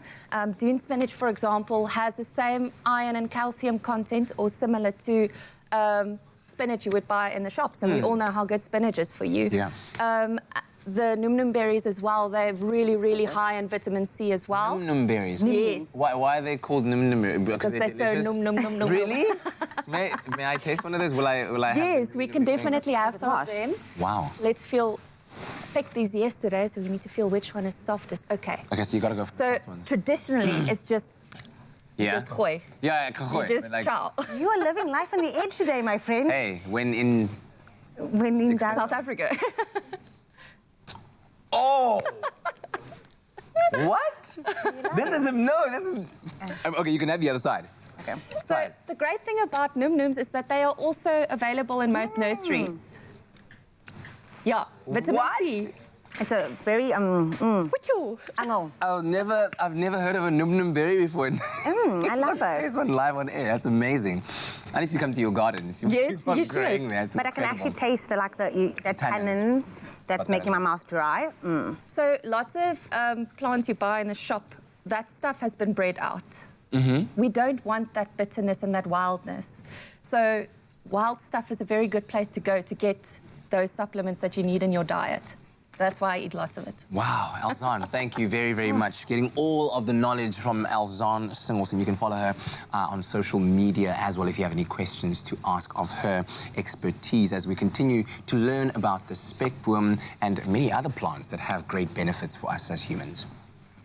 Oh, well, we're in for a treat this morning because this morning we're making a special treat in the form of a Spec-boom themed show, right? Of course, we've got Chef Maynard Jubei in this kitchen with us to make sure that we know how it's done. Now, on the menu, okay, this is really exciting for me, is we have a simple yet oh so tasty Be Well Spec-boom jam. It's really delicious. It's perfect for pastries. It's perfect for cheese boards when you've got those and you're entertaining over the weekend, or even if you're looking to just pimp your traditional bride snook instead of the same old apricot glaze. Now, keep your eyes peeled this morning because it only takes minutes to make, but let me tell you something, it takes even less minutes to devour. And did I mention that it's vegan too? So get involved in all the fun and SMS Be Well to 33728 if you want to get your hands on this recipe. Chef Maynard. Yes, sir. So good to have you here. Yeah. You know, every time you come here, I know that it's a sweet delight of sorts and it always gets me so excited. Yes. What are we doing this So we're very fortunate to be able to cook, first of all, with the Spec-boom, which is our hero of the day. Yes. And then obviously with Be Well, canola and olive oil blend. A consistent hero in our lives. Yeah. Yes. So what we're going to be doing today is a fantastic apple and Spec-boom jam. Yeah, which is sweet and sour and it's tangy. And like you said, you can use it with cheese boards or you can just dish it over meat or all kinds of things. So well, that's the nice thing about thing, jam in general is that there are so many occasions that you could potentially use it at. I mean, I was just at Langebaan this past weekend and I was having fish and like some nice broodies with some jam in there. I was having some mussels with the jam. So this could also work for that as well. Fantastic. Let's get going. Definitely. So what we're going to start is we're just going to coat the apples. We've got some chopped apples here in the bowl. Yeah. We're just going to coat it with the Be Well olive and canola oil blend and just make sure that it gets all over the apples. And then we're going to add some caster sugar. Okay. Just to coat the apples, and we're just going to stir that through again. Yeah. And then this is going to go into a sizzling hot pan. So we've been heating up this pan for a while now. Ooh, listen to the sizzle. But of course, we're making use of our Be Well, which is high in vitamin E and omega-3s. It helps lower the risk of heart disease, which is really important. We all need to be paying attention to our health. It lowers the risk of depression and arthritis as well. And it is, here's a bonus, naturally cholesterol-free, which is absolutely fantastic. I love it. This is a hero in my kitchen all the time. Exactly. I don't know how to cook what my partner lives by this. Okay, so what we want to do now is we want to brown the apples until it gets like a beautiful sort of a caramel consistency. So color. So you can see the color changing a little bit. Yes. We can see the color changing a little bit. And then we're going to add, like a very traditional jam, we're going to add a little bit of sugar, and then we're going to add some lemon juice for the sort of the sour, the zestiness. And then what is wonderful about this recipe is we're going to add some thyme, and then we are going to add some chili. So you can pass me those things. If what would you like first? Sugar? Yeah. Let's do the sugar. Should I throw it in there? Add the sugar. Okay, all of it? Yeah. Go for it. What's the jam Nice and without some nice sugar? Exactly. Okay, so this is what? What is this? That is thyme. Thyme. Okay, Yeah. cool. It's not parsley. I can never tell these things apart. No, it's much harder, and it's got obviously quite a distinctive flavour. Some of our lemon juice in there as well. Juice. Once again, if you want to get your hands on this delicious Spec-boom jam recipe, SMS the keyword. The keyword is be well to 33728. We'll send you an SMS. In that SMS, you'll have a link to the recipe. Of course, you'll get all the ingredients listed on there for you. And happy jamming. Yes. What would you like? Some chili as well? Yes, let's do the chili. Okay, cool. Some chili. There we go. Yeah, wonderful. And then last of all, we're going to do our Spec-boom. All of it? Yes, go for it. Okay, so we're going to cook this until it becomes, you will see the sauce and the sugar sort of thicken up. Obviously, as it cools down, it will get more of the consistency of a jam, but that will happen later on. Nice. But we are fortunate enough to have some ready-made over here. Which is over so here. would you like to taste? Yes, I will definitely taste. I will definitely taste, and of course, for... Oh, man, It's good. Yeah. And that so with delicious. pork or meat or anything, yeah. This can go on anything. So delicious. The problem is, I might just finish this entire jar before it goes on any of them. But if you missed any of the steps involved in how Chef Maynard has got this come to life, take a look at this. It's so delicious.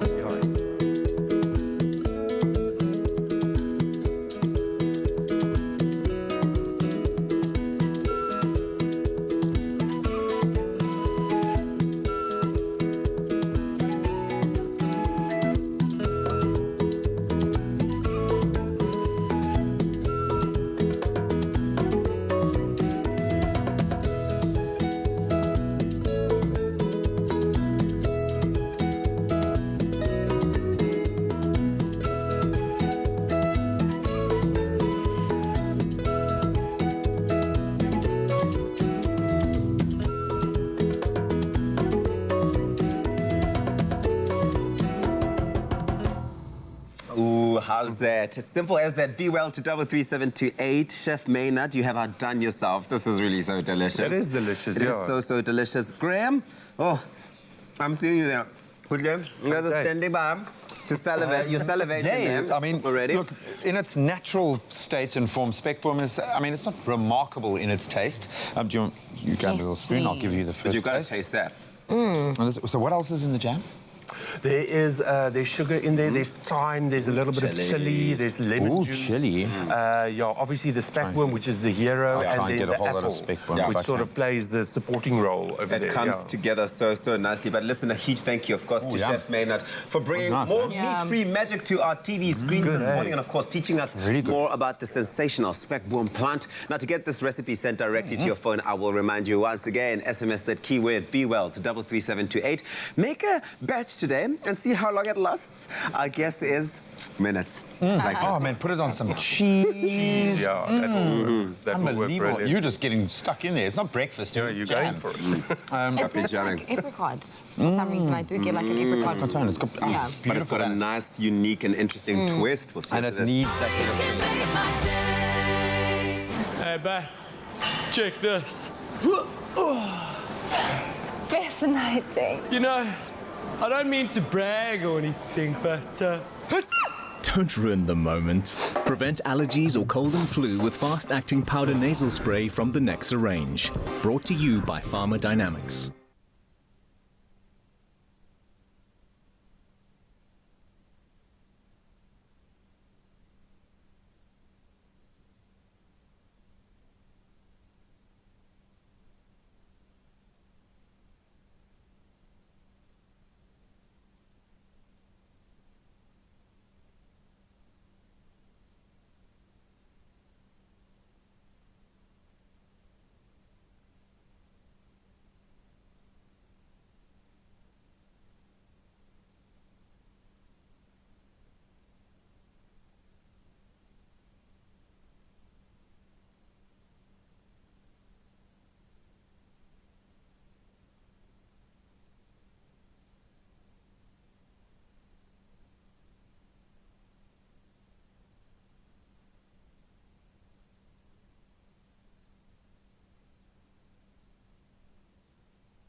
You know what that sound means. Time to extend our consciousness as we explore the final frontier. Welcome back.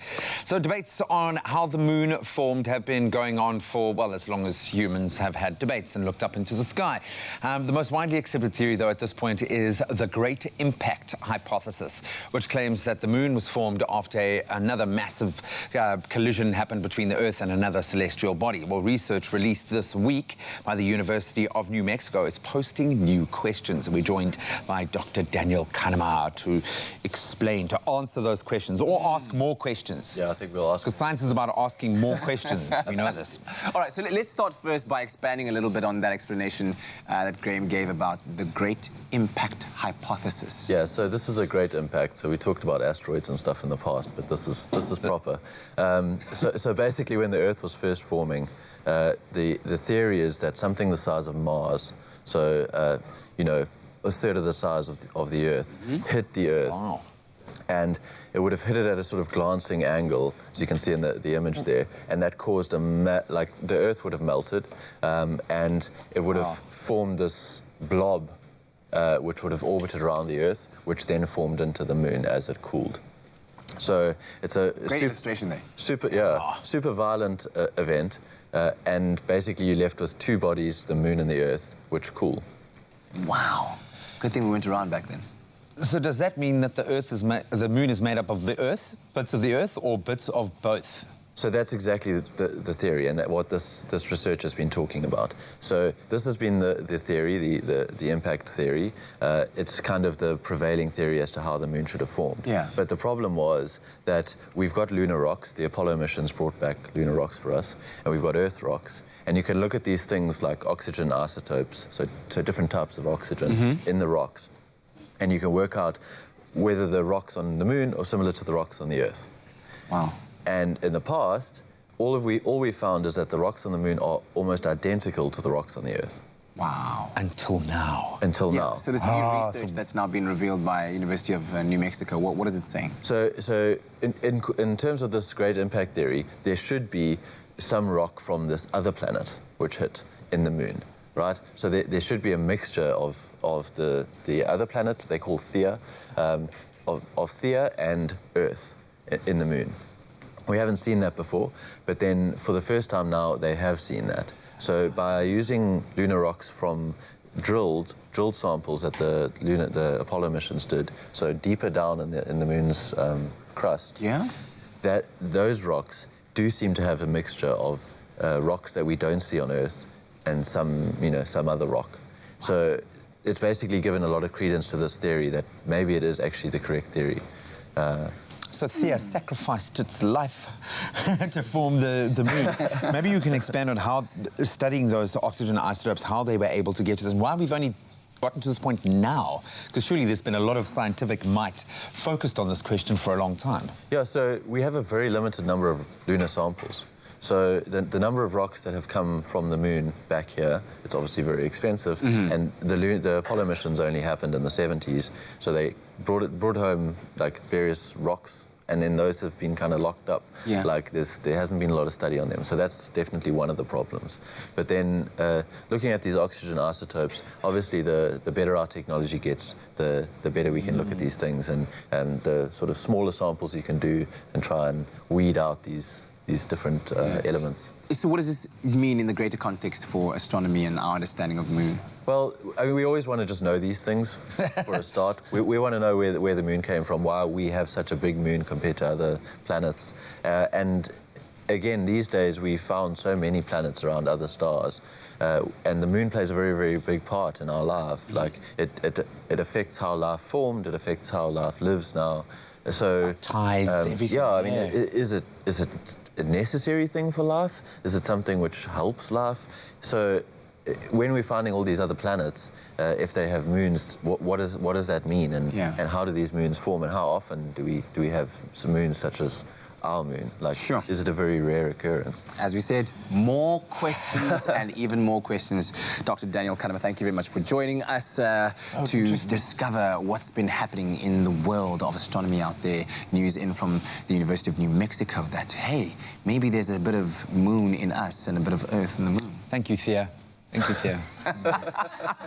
Wow, that was so dramatic, that outro. I absolutely love it. Now, we move from that world into the world of fashion. We're also moving from season to season. There will always be those items that stand out as the heroes of our wardrobes that can help with, you know, the transition. Today, we look at the utility pants, a piece that has transformed over the years, cementing its place in the fashion world. So much so that it may as well be considered a classic, right? Now, with us, we have fashion director and stylist Taryn Oppel, who is here to introduce us to Woolworth's updated version of the utility pants. It's always a pleasure to have you here. Thanks. Hello. It's not the first time we were actually speaking about the word utility. Yes. Now it's coming back, it's making a statement. Would you say it's a statement trend right now?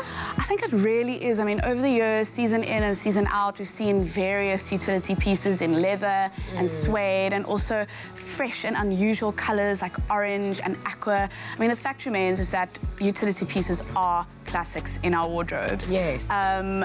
This time, however, it's slinkier, it's slouchier. I mean, you're wearing a pair. How does it feel? Does it feel comfy? Love it. Love it. Feels so comfy. Yep. Wear it all day from a breakfast run to dinner tonight. I like the material as well. Very basic. It's actually very comfortable. So the one thing that pops to me is the color spectrum. Like it seems like it's very autumny winter colors. You know? Yes, and what makes it a classic are the browns and the khakis, sort of like inspired by autumn leaves. Yeah, I think if you stick to those colorways, that's what makes it amazing. And Woolworths has sort of reintroduced it in a couple of colors, khaki and a little bit of a rust color like you're wearing, and that autumn leaf color. And they've sort of reintroduced it as the slouchier silhouette, so it's really comfortable and easy to wear and super versatile. Yeah.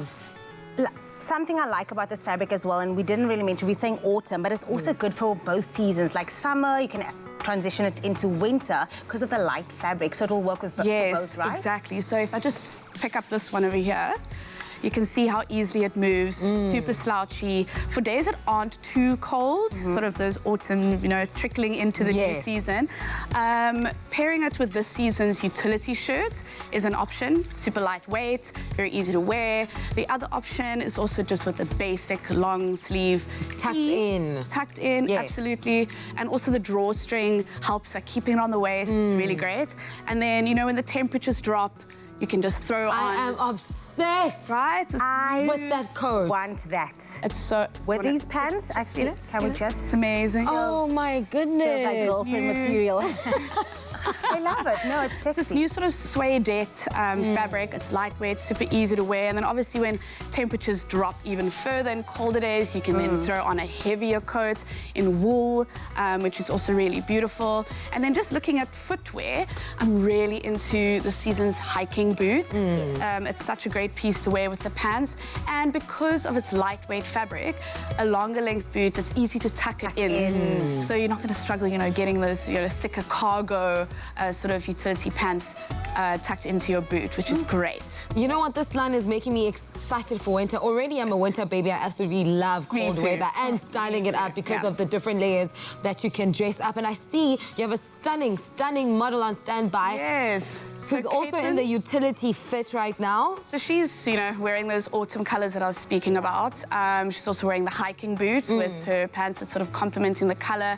She's wearing that sort of basic long sleeve tee underneath. This is, you know, for our sort of autumn look that's not too layered and too heavy. And then obviously your favorite little suedette trench that she's got on. I need you to leave behind that grey coat, actually. No, autumn, season to season, we're going to be slaying every single season with these clothes. Because I like the pants, but I also like the fact that you can play around with the colors. Like you said, we are again adding basics to basics and making it classic and still looking like chic for the season. So definitely a whole vibe. And still quite warm. But then now, Taryn, how, just very briefly, how has the utility looks transformed over the years? So, look, it's developed from, you know, your basic sort of cargo jackets, and the distinct characteristic is the pocket detailing that you'd find on the pants, on shirts, on jackets. So that's the baseline. And obviously earlier I spoke about how it's, you know, being developed in various colors, crazy colors, but I think the best way for it to remain a classic in your wardrobe is to stick to those browns and khakis, just to sort of stay true to the trend. But later on you're going to show us how versatile this pants is for office wear, for date night, for everything. So stay tuned for that. Step into this season boldly with this effortless transitional piece called the Utility Cargo Pants. We love it. You can see we are just passionate about this pants. Also stay tuned. If you want to know how to wear this piece in the most elevated way possible, shop these looks at Woolworths in-store, online, or on the Woolworths app. Right now, we're going to take a quick break and we'll see you after this. Who says second-hand is second best? At Cash Converters, you can buy top brands at bargain prices and sell your goods for instant cash.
It's my feel-good breakfast show.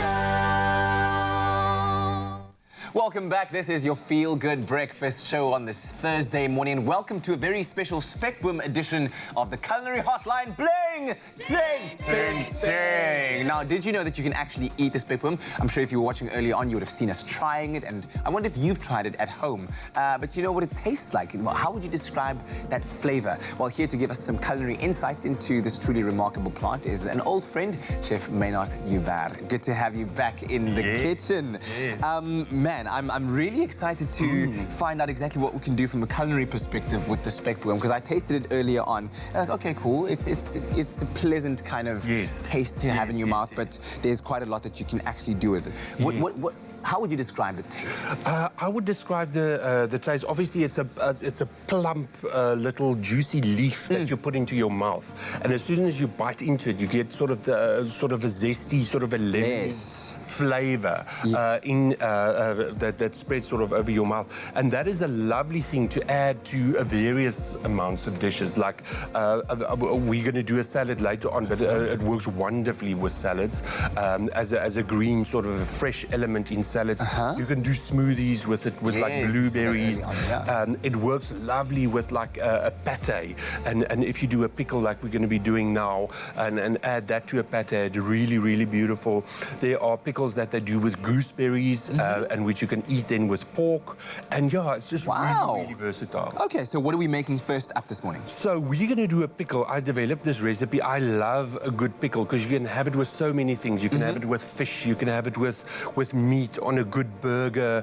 With have a toasty with a bit of pickling on the top. Exactly. Okay, so over here we've got fennel seeds. We've got some mustard seeds and cumin, and we're going to put this into a hot pan. Now this has been heating up for a while. Okay. And what you want to do? Already it's sort of starting to give off a little bit of a smoke there. And what you're trying to do is to get those flavors to really explode and really come to life. You can hear it popping already there. Wow. And to this, we're going to add some allspice, some cardamom, some cinnamon, and some coriander. Now, I just love the smell of roasting sort of scorched spices and coriander, So this is quite hot.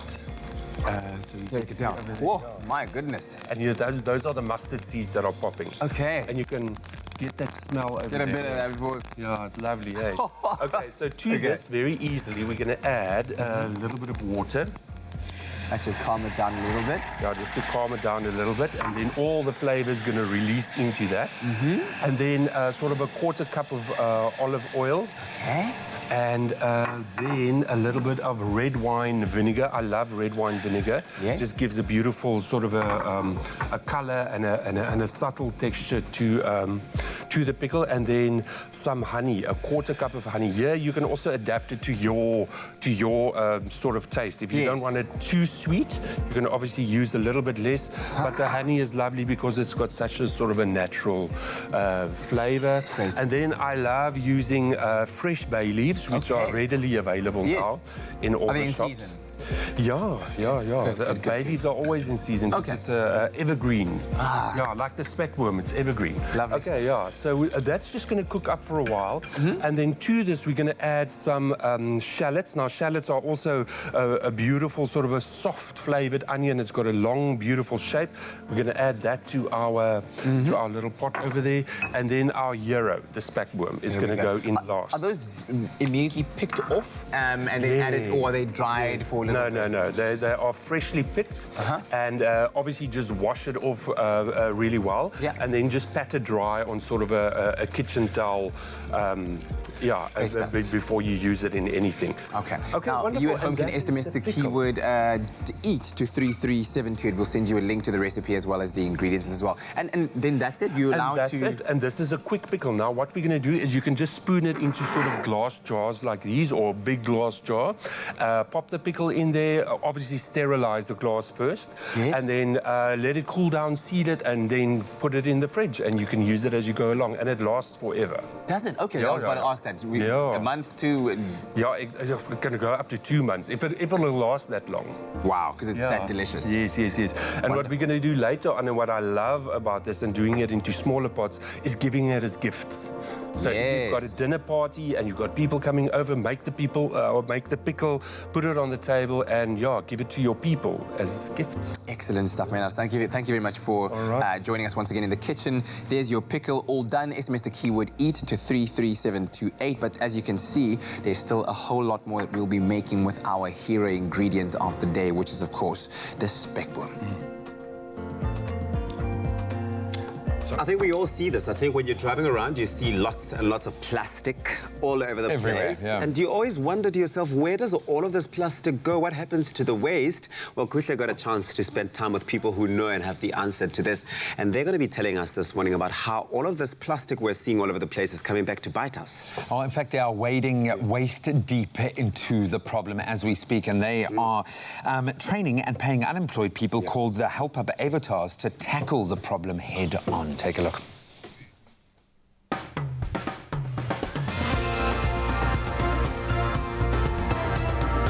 For many people, Sundays are best spent indoors enjoying the last bits of the weekend. But for some individuals, it's about community and coming together at Cape Town's Black River to help clean up waste. And these are the members of the Help Up initiative. Georgia, what are the repercussions of not looking after our rivers? Kukle, we've seen all the pictures on Facebook and Instagram of the little turtles with their straws up their noses, bottle packs, fish with, and other sea creatures with bits of plastic inside of them. Those are the consequences, but beyond that, as plastic breaks down, it becomes microscopic, turns into sort of a nanoplastic, and that is ingested by fish, and we eat fish. So if we eat fish and shellfish, what are the consequences for us as people who are actually part of the food chain? So we need to start taking responsibility for our waste because we're going to be eating it.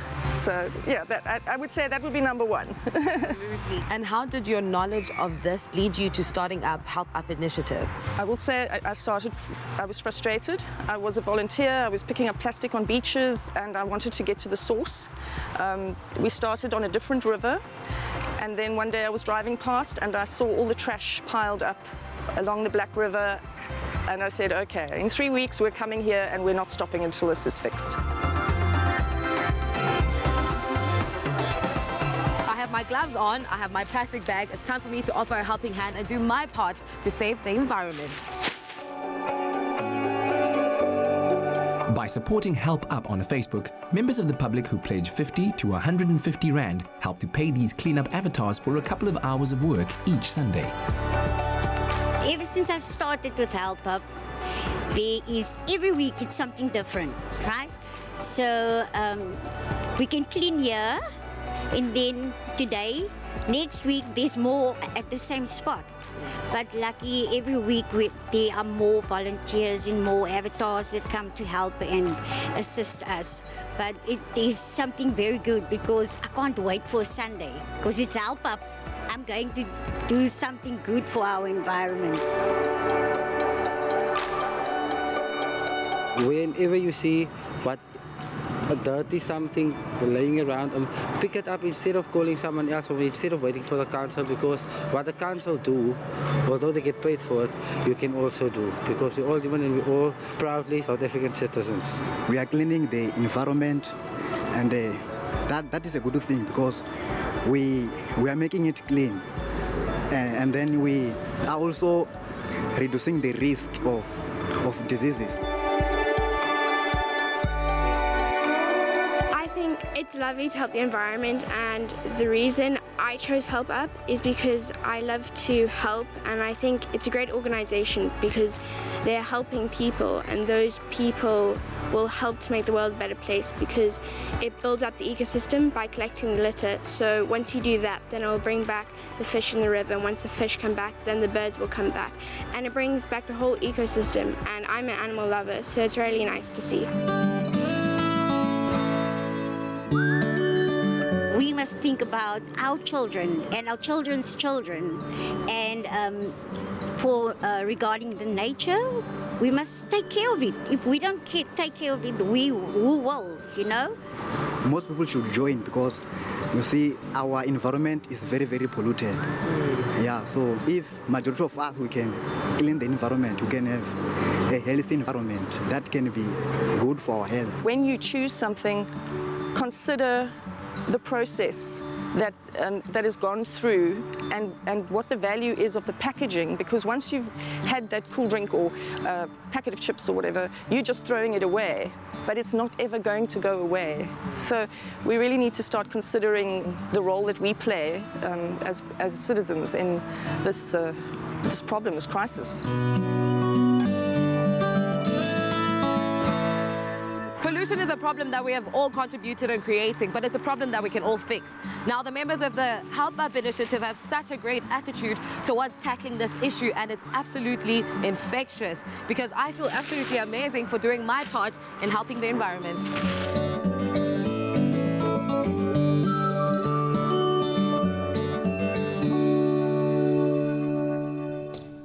And that is beautiful, showing us every single day. I love that.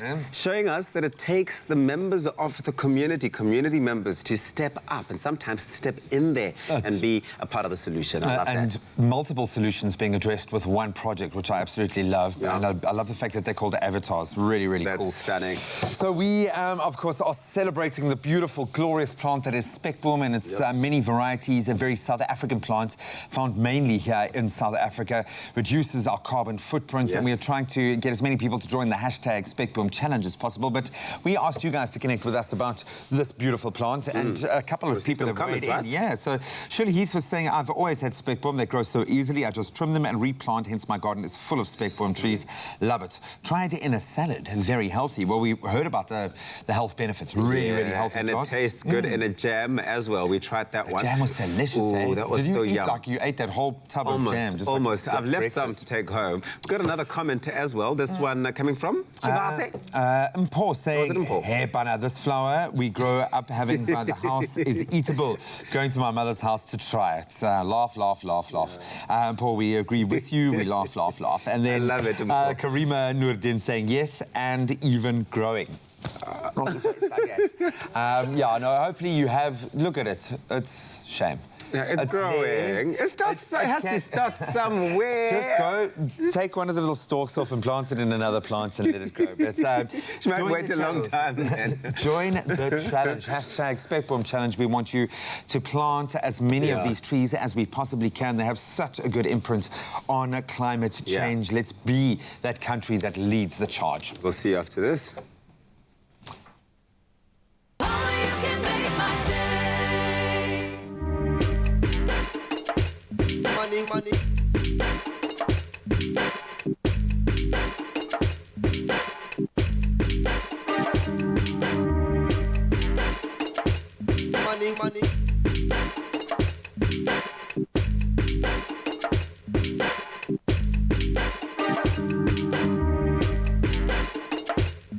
money.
It's my feel-good breakfast show.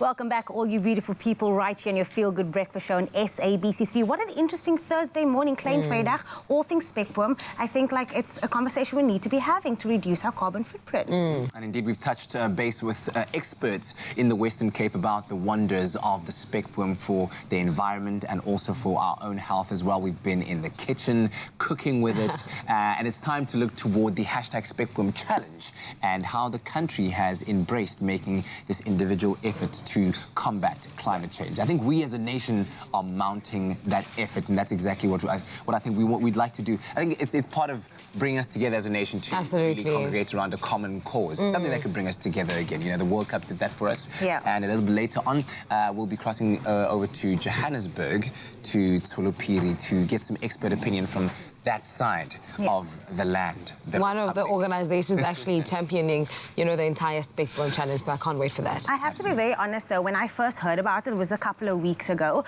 When I did the insert, you'll see a bit later, I was very close-minded. I was like, oh my gosh, am I going to talk about a plant? But then, legit, and I'm not even lying. And then just going there and understanding what it's all about. So even today, it's helping me add more information about this plant. There's people like Greta Thunberg, 17 years old, that is out there saying, you know what, we need to take care of our environment. We only have one environment there. We only have one planet. There is no planet B, so take care of us. So very, very interested to hear more about the Spec-boom challenge. Absolutely. All right, now it is the time for us to wish you all a happy birthday.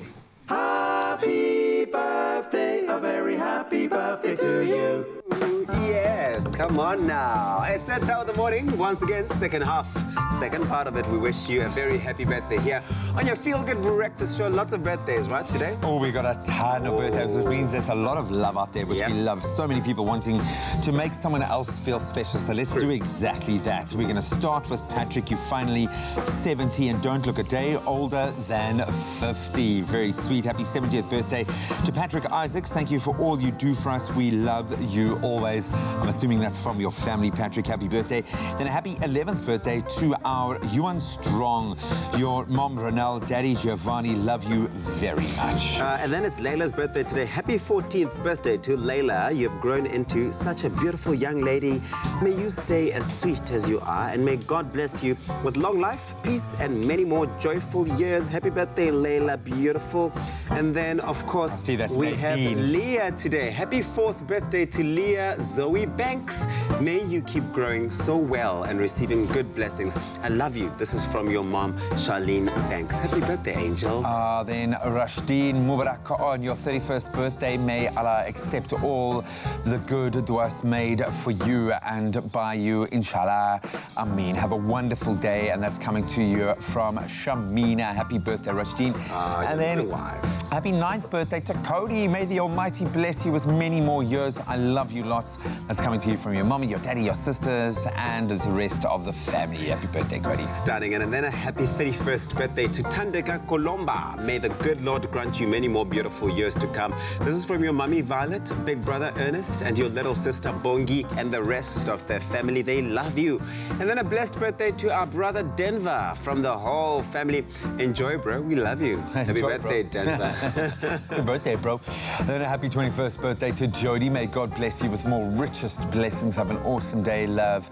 Elise, Marius, and the kids. And then it says here, I hope your birthday is as amazing as you are. I'm wishing you all the very best for your future endeavors, and may you continue to be such a great example and light, not only in my life, but the people around you. Happy birthday to you.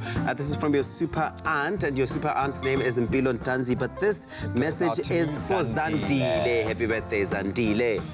Thank you so much for those wonderful messages. If you would like to connect with someone, make them feel special on their birthday, why not send us a 15-second video? Yes, sing please, to them. You please. you can put them on the video like we saw yesterday with Robert and sing to them as they just stand there awkwardly. Not knowing what to do. I love that. I enjoyed that. 0716, what's that number there? 071-640-6551. And then you can also send your birthday wishes to birthdays@cordova.tv, and just give us about 24 hours lead time so we have enough time to be able to compile that list and send us some great pictures, but videos are always a win, so please send the videos. Videos are always a win. Sometimes you don't have to sing a song if you don't have a song to sing. Maybe just give them a message. Maybe write them a poem. Write them a poem. Maybe go around the entire street and get people to say something sweet about the person. Piece it all together to 15 seconds and send it through. Get creative with those videos and send them through. 071-640-6551. Right now, though, it's time to find out what's happening in and around our world. It's time for the news. A minute before the top of the hour, and here are your news headlines on this Thursday morning. 15 people, including 5 traffic officers, were arrested in the Free State yesterday for fraud and corruption activities which allegedly took place at the Harry Smith and Bethlehem driving license testing centres. The alleged modus operandi involved the exchange of money for truck licenses being issued to individuals who were not present during testing. Instead, so-called jockeys were used to do the testing on the applicant's behalf. The operation was led by the Road Traffic Management Corporation. Now, the Minister of Health, Dr. Zweli Mkhize, yesterday confirmed that there were 6 new cases of coronavirus in South Africa. Gauteng has 4, and KwaZulu-Natal and the Western Cape 1 each. All have recently returned from European destinations. Now, this takes the total number of positive patients in the country to 13. Meanwhile, the minister says none of the South Africans in China being repatriated have the virus, but will still be quarantined and tested as part of the health requirements when they arrive back home. Taking a look at international news headlines, a court in Tanzania has convicted 9 opposition leaders and legislators of making seditious statements and imposed 5 months jail term or a fine, which could heighten activists' fears that democratic dissent is being stifled. The 9 had been charged with various offences that included unlawful assembly and rioting during a by-election campaign. They denied the charges. Tanzania, a nation of 57 million people, has long been regarded as one of Africa's most stable democracies. Now, the World Health Organization yesterday labeled the coronavirus outbreak as a pandemic. A pandemic is a disease that is spreading in multiple countries around the world at the same time. Now, it's said there has never been a pandemic sparked by a coronavirus before. Now, there were last night 125,081 confirmed cases and 4,590 deaths. Meanwhile, British Junior Health Minister Nadine Dorries has tested positive for coronavirus. Dorries met hundreds of people in Parliament in the past week, which included Prime Minister Boris Johnson. And now more on the advice given to foreigners regarding South Africa's cuisine. Global food media brand BBC Good Food recently advised its millions of followers that when visiting South Africa, they should not leave before enjoying the country's vibrant cuisine influenced by the ingredients, the indigenous population, along with the Dutch, French, Indians and Malaysians. They advised their followers to enjoy the traditional alfresco braai, followed by a popular melktart, and if they fancy a little snifter to finish, then a sweet and creamy glass of amarula will definitely do the trick. Biltong, droewors and boerewors featured high on that list as well. And then there's the Cape Malay curry, bobotie and malva pudding, not to be outdone by chakalaka and pap and shisanyama, and of course the bunny chow. No doubt BBC Good Food's list has truly hit a home run. And now turning our gaze to the world of entertainment, American actress and dancer Jenna Dewan is among the latest celebrities to announce the birth of her son with fiancé actor Steve Kazee. And the bundle of joy who was born last Friday is named Callum Michael Rebel. Now this is Steve's first child and the second for Jenna, who shares a daughter with her ex-husband Channing Tatum. And more on this later in our full entertainment news report. Right now though, that's it for the news headlines. Let's take a look at what's happening in the world of sports. Here's Graham.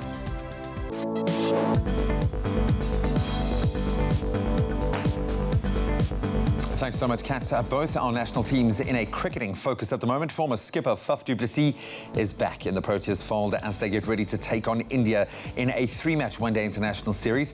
Du Plessis, of course, missed out on the 3-0 whitewash of Australia last week. Quinton de Kock, who replaced Du Plessis at the start of the ODI series against England, will continue to captain the side. The first encounter between India and South Africa will take place at 10 a.m. today. Then Danae van Niekerk has been named captain of the South African women's team for the upcoming 3-match one-day international series. That's against Australia. The Proteas women will be eager for a bit of payback and the win after they recently lost to the eventual winners Australia in the semi-finals of the Women's T20 World Cup. That first ODI between South Africa and Australia will be played on the 22nd of this month. Then on to football. Midweek Premier Soccer League action saw reigning champions Mamelodi Sundowns narrowly beat Stellenbosch FC 1-0 at the Athlone Stadium in Cape Town last night. The lone goal by Tempa Zwane as early as the 9th minute was enough to seal the win for the visitors. So Masandwana is now just 4 points adrift of log leaders Kaizer Chiefs. Stellenbosch, they remain in 11th place on the standings. A little further afield, title holders Liverpool crashed out of the UEFA Champions League last night. That was after Spanish giants Atletico Madrid beat them 3-2 in a thrilling last 16 clash at Anfield. The visitors from Spain scored 2 goals in extra time to secure the win and a place in the last 8. The second fixture last night saw Paris Saint-Germain secure a 2-0 win over Borussia Dortmund. That's to advance to the quarterfinals as well. Then staying with football, the match between Arsenal and the defending champions Manchester City was yesterday postponed, making it the first English Premier League fixture to be called off due to concerns over the coronavirus. Players and staff from the Gunners were put into quarantine after coming into contact with the owner of Greek club Olympiakos, Vangelis Marinakis, who tested positive for the virus. And finally, could you be the next WWE superstar? WWE yesterday announced that apart from returning to South Africa for their live tour, they'll also be holding their first ever talent tryout in Johannesburg, Durban and Cape Town during the time of the tour. Both male and female athletes will have the opportunity to showcase their abilities with the goal of being selected to begin training at the official WWE Performance Center in the USA. You can start dreaming, start limbering up. So we round off our headlines and take one last look at the roads.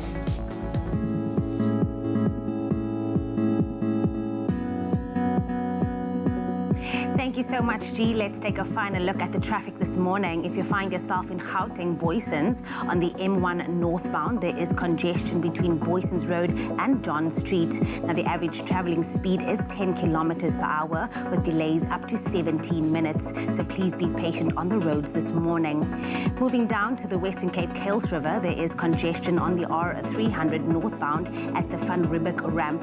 Delays are expected, so please do keep a lookout for this. And then last lastly, on the Metro Rail Northern Line, as from the T3504 train, all inbound and outbound Wellington trains will operate via the Monte Vista line due to earlier load shedding at Parow, so please allow for an extended travel time. That's your final look at the traffic. Here's a final look at the weather with Katle.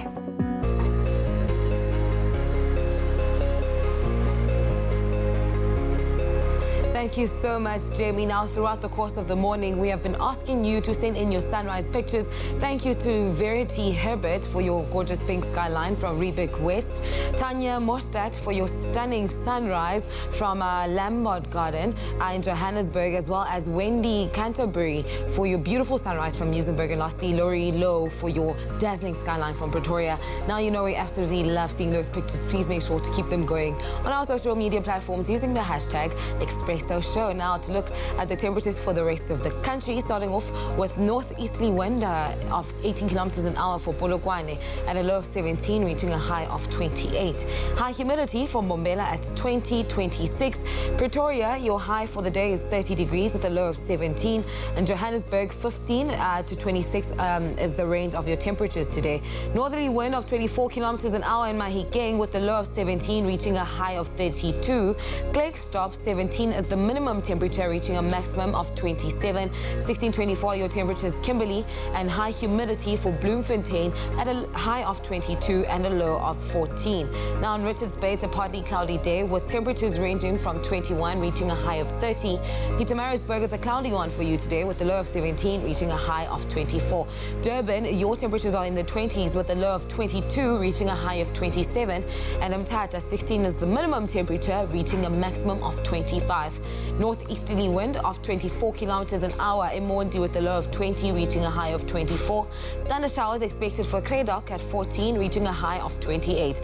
The Friendly City, Port Elizabeth, a low of 19 reaching a high of 25 are the temperatures for this Thursday, and high humidity for George at a low of 18 reaching a high of 25.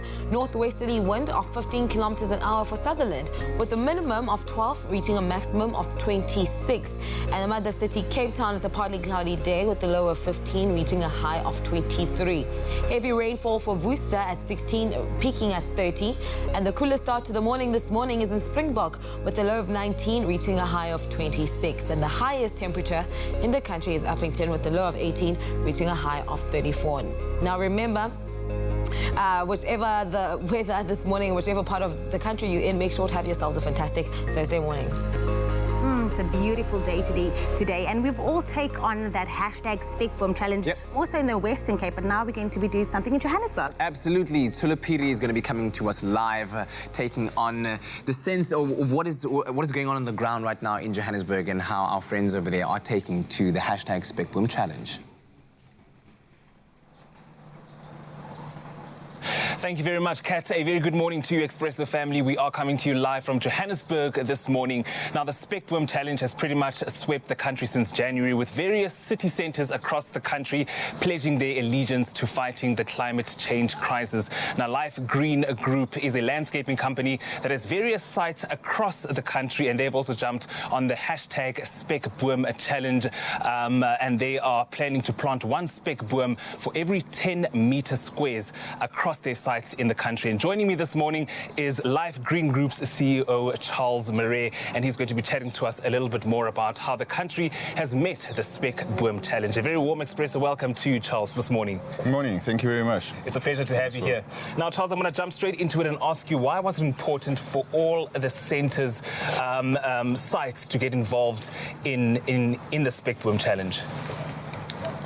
So, to be honest, we've always been aware of the environment and the planting pallets in the new landscaping approach, in that we're looking at water-wise planting, and Spec-boom speaks to that. So for us, it is, as an environmental company, important that we drive that process throughout our business as an example.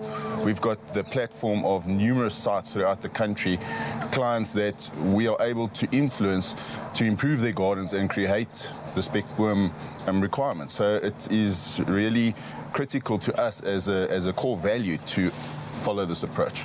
So it's environmental, and it is obviously indigenous, and it's the new it's the new theme. It's the way we're not going to go. Yeah. And how is the group ensured that the spec-booms get planted responsibly? Because obviously that's very important, right?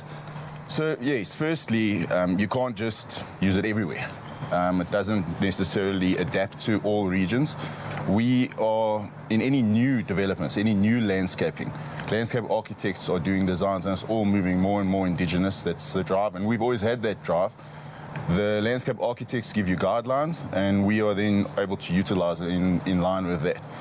All our existing landscaping, we've got the knowledge, we've got the experience to know when to use it wisely and sustainably. So, yeah, it is influenced by the trends and by the people, for example, like I mentioned, the landscape architects. They've got an influence in the entire landscaping environment. So they link with the architects, that's from design stage, and that's the approach we take. We work closely with them on anything new. And how has this trend been received here in Johannesburg? It's really been well received. All our clients are asking for it, and we're already ahead of it because we've implemented it over time in their landscaping already. But now we're just using the opportunity to expand it. So the approach to it and the attitude from Johannesburg business, corporate, etc., is extremely positive. Extremely positive. So. And the trend is also growing in Durban and the Eastern Cape, I hear. How has it been received that side? So the Eastern Cape is unique in that a large percentage of the Eastern Cape natural vegetation is spec-boom. So any new developments, they are looking at utilizing the current indigenous and planting patterns. So you going into all new landscaping is where it matches the surrounds. So it's very, very positive there. KZN, and sorry, to step back to that, it's a very dry climate. So the spec-boom adapts to a drier climate. KZN has got a very much higher rainfall, so it's not necessarily the right plant to plant everywhere, but it is gaining traction in KZN as well. With all the new estates, they're all just environmentally conscious, sustainability, water-wise, so the spec-boom speaks to that. So everybody, our view is across the entire country, we've had a very positive response to this.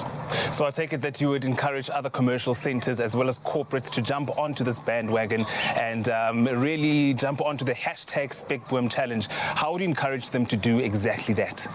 So we're in the fortunate position where corporate and commercial have got the opportunity to influence a lot of individuals via our platforms.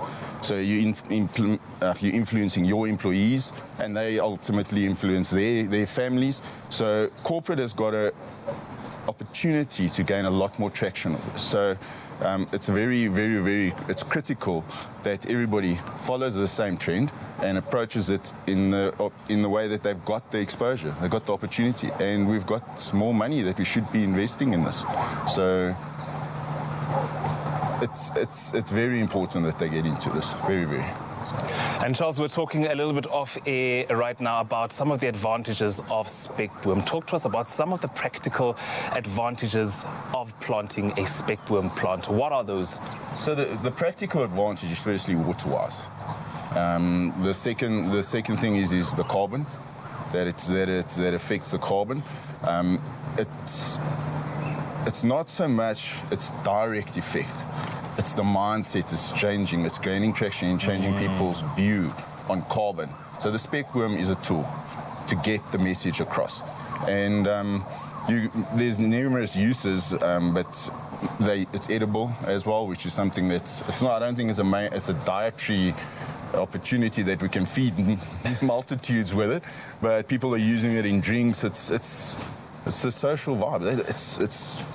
It's what's happening. So.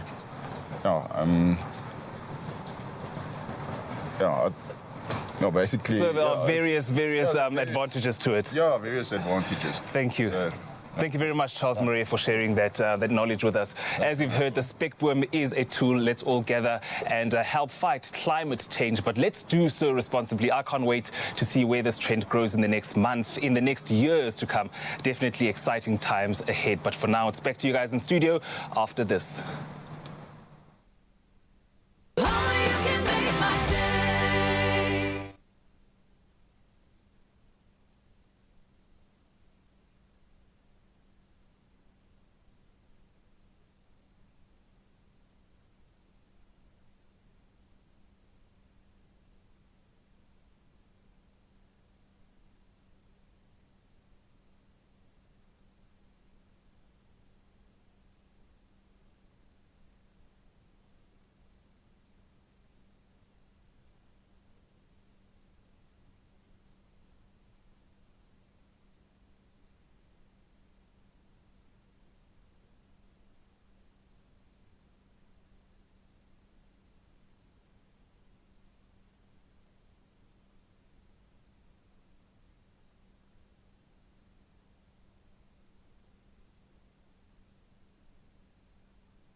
Welcome back to it. Your feel-good breakfast show, Expresso, live on SABC3. Thank you so much for choosing to start your beautiful Thursday morning off with us here on SABC3. Absolutely, and right now it is a time for us to update you on some of the latest news that's been making headlines from the world of entertainment. The first story involving former lovebirds, if you will. Yeah, American super actress Angelina Jolie, of course, she adopted and had her kids in very much in the public eye, if you remember. Yes. And then she subsequently raised them in private and really opened up about their daily goings-ons. Now, she and her ex-husband, actor Brad Pitt, have recently opened up about surgeries that two of their children, Zahara, who's 15, and Shiloh, who's 13, underwent. Jolie wrote about this experience in a special essay that she wrote for Time magazine that was released on International Women's Day. And she shared the difficulty of watching the two of them go under the knife within 2 months of each other. And she said, quote, "They understand that going through medical challenges and fighting to survive and heal is something to be proud of." And she continued to say, "I saw how all my girls so easily stopped everything and put each other first and felt the joy of being of service to those they love. And their brothers were there for them, supportive and sweet as well." Do we know what the surgeries were? Well, listen, their father, Brad Pitt, of course, skipped the BAFTAs to be at Zahara's side while she was recovering. His acceptance speech was read by his Once Upon a Time in Hollywood co-star, Margot Robbie. And closing off her essay, Angelina concluded and said, "On this International Women's Day, writing from the hospital, I find myself focusing on my daughters for a moment and all that I have learned from them and other young girls out there I've met around the world." So we're not too particular on the details of why exactly the surgeries happen, but I think the core message is to draw strength from uniting and from holding those that you care about dear, near to you, especially in their time of need. Absolutely, and you see that family unit really just shine in that moment, because that's when really you need the people closest to you. We wish them all well, and their family, of course, they must recover as speedily as possible. Then, moving on to news of American actress and dancer Jenna Dewan. She has finally given birth to a healthy baby boy with fiancé actor Steve Kazee. Now, the happy couple, they announced their news on similar Instagram posts, with Jenna writing, "And just like that, our hearts exploded into all of eternity and beyond. Welcome to the world, you little angel, Callum Michael Rebel Kazee, 3620. And meanwhile, we saw that Steve, who's a first-time father, shared a black and white picture of the newborn's hand with the caption, and I love these pictures when we see them, "An instant and our universe burst wide open and nothing would ever be the same. Welcome to Earth, star child." And we're being told that both mum and son are doing well. And Steve even shared how the name came about. He said that Callum is Gaelic for dove, because he's been so sweet, so sweet, so peaceful since landing in our arms. And Michael, because it's my middle name, Rebel, because I wanted a way to honor my mother, and her name was Reba, and from a very young age, her father called her Rebel. That's so sweet. Sweet combination of names. And of course, Callum already has a 6-year-old sister named Everly, who Jenna shares with ex-husband Channing Tatum, and to this day they still have a special bond despite calling it quits in April 2018. I don't know if you remember that. I love that. And of course, congratulations to the couple, man, on their new bundle of peaceful joy, it sounds like. That's so beautiful, Kat. How does that make you feel? You feel like, I also miss posting a picture of a newborn. I want to do another one. I actually don't miss posting pictures of a newborn. Of like a hand, no? Not at all. Do you? You know, I dream about it. I've got an idea. Well, here's the thing. You, as any other person out there, are very capable of having a newborn. I think that your mission over the next year should be to maybe find yourself in fatherly shoes, and you can post newborn pictures that we will all double-click. Hey, the next year, you can take the next 9 months if you want. I don't know. No, let's give it 5 more years. 5 more years? Yeah. You sure? Come on. Come on. The nation is waiting. No, 5 more years. Come on now. 5. I don't know what Kat is thinking. I don't think that is quite a good idea. But it's okay. Uncle Tabsy might be Father Tabsy. Let's see. But now bringing it back to fashion. Earlier on, we were introduced to a transitional hero piece, which is what I'm wearing right now. It's perfect for your switch between seasons, known as the utility cargo pants. We've seen a lot about this recently with Utility Femme, Capsule at Woolworths. Now we're going to take a look at exactly how versatile the utility pants can actually be with, of course, our friend, fashion director and stylist, Taryn Taryn Oppel, who's here to give us some tips for elevating it into the perfect fit for work. So I love that. Believe it or not. We've spoken a lot about versatility and how you can switch it up from casual and elevate your look to a more formal, you know, look. How can we switch it up into more office-appropriate looks? I mean, we haven't dubbed this utility pants as the versatile hero of our wardrobe for nothing. It really can work for your workwear capsule as well. And the reason for that is because of Woolworths' sort of updated version where it's a lot more slouchier, it looks a lot more sophisticated and luxurious, and it almost mimics a tapered trouser, which, as we know, is a workwear staple. So it makes sense in that regard, What are some pieces that you see works beautifully with this pants, and what can be paired with it to make it look sexy chic? So shirts, first and foremost, obviously a workwear staple as well. Your crisp, you know, cotton shirts can work well layered under lightweight knitwear or layered under coats, the beautiful coats that we saw earlier, or belted trenches. I also love the idea of a printed shirt, just like you're wearing today. It just adds a little bit more creativity to your look. And then with footwear, obviously keeping it very modern and sophisticated. You know, earlier we saw the hiking boot. This time it's a lot more streamlined, you know, looking to very sort of modern shapes, the great heel. I also love I was about to say, those are gorgeous. Yeah, it's almost like a rendition and a sort of version of a Western style boot. Yes, the cowboy boot. Exactly, which is very, very big this season. And it's also kind of like it's giving me Chelsea boot vibes, but it's a whole new level. It's because of the sort of height of the... It's very flattering length of boot, Now, Taryn, if we want to, you know, coordinate a fully utility office look, how can we do that? I think less is more. I mean, we don't want to walk out looking like a drill sergeant, even if you're the boss. But I would tie your look together with the colours that we spoke about earlier, those classic browns and khakis. You know, just taking a look at some of these pieces over here. You know, a brown sort of leather biker. What are you doing to our souls today? Like, you are screaming yasness. But I love this colour. I think it works well with all the colours available of the utility pants at Woolworths at the moment. Also, you know, looking at your trusty blazer. I love this version. I love the cut of the blazer. It gives you kind of like a more streamed wave. But at the same time, it's modern because of its longer length, which is great. So it'll hit you like mid-thigh. And then we saw earlier the trench coat that we all love, the suede trench coat. I also love the idea of the biker jacket version. I wore that during the week. It is a vibe. So you're obviously wearing, you know, more edgier, structured biker jacket, but this is also great for the office because it's not so harsh and too structured. So it's a beautiful piece. But I also want to show you how, with our model Caitlin, we've incorporated the greens, but very subtly. This is giving me office, like, who's this girl? No, she is the boss. She is the boss. And I love how you added that pop of colour. It screams. It's totally fresh. You know, winter is not about doom and gloom.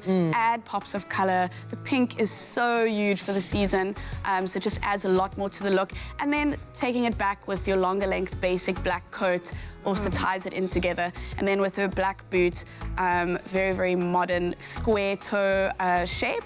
That's also very, very big for this season. What were you going to say? What were you going to say? No, you say it. I'm just living for this. I feel like winter's not going to be that season where you're just there in oversized things, sweatshirts. You are going to step out and be like, who hoodies. Who dares? Come through. But as you saw, I love how the pants sort of mimics that tapered trouser, tapered look. It does. So earlier we spoke about tuck it into boots, but it's also great with an ankle boot. It works really well. It's super versatile. Oh, thank you so much, Taryn. It's always a pleasure having you here to help us elevate our looks from basic to being that girl. You know what I mean? Now, with just a few basic items, you can turn a casual item into an elevated office look. You can shop these looks and the utility cargo pants at Woolworths, in-store, online, or on the Woolies app. Right now, though, we're going to take a quick ad break. Make sure to keep it locked right here on your Feel Good Breakfast Show.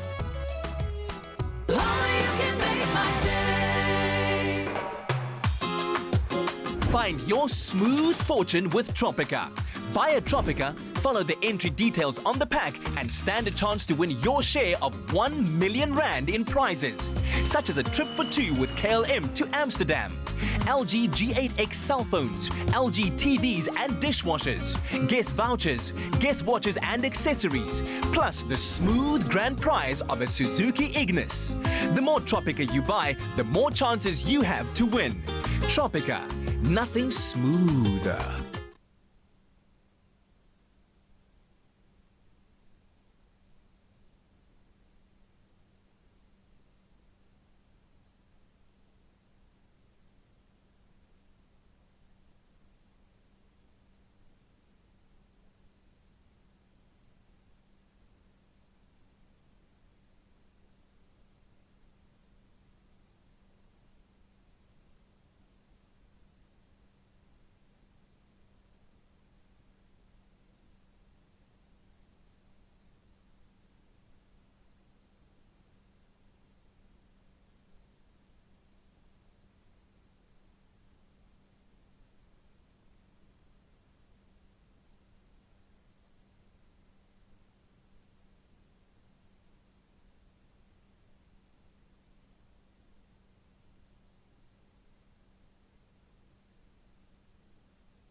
It's my feel-good breakfast show.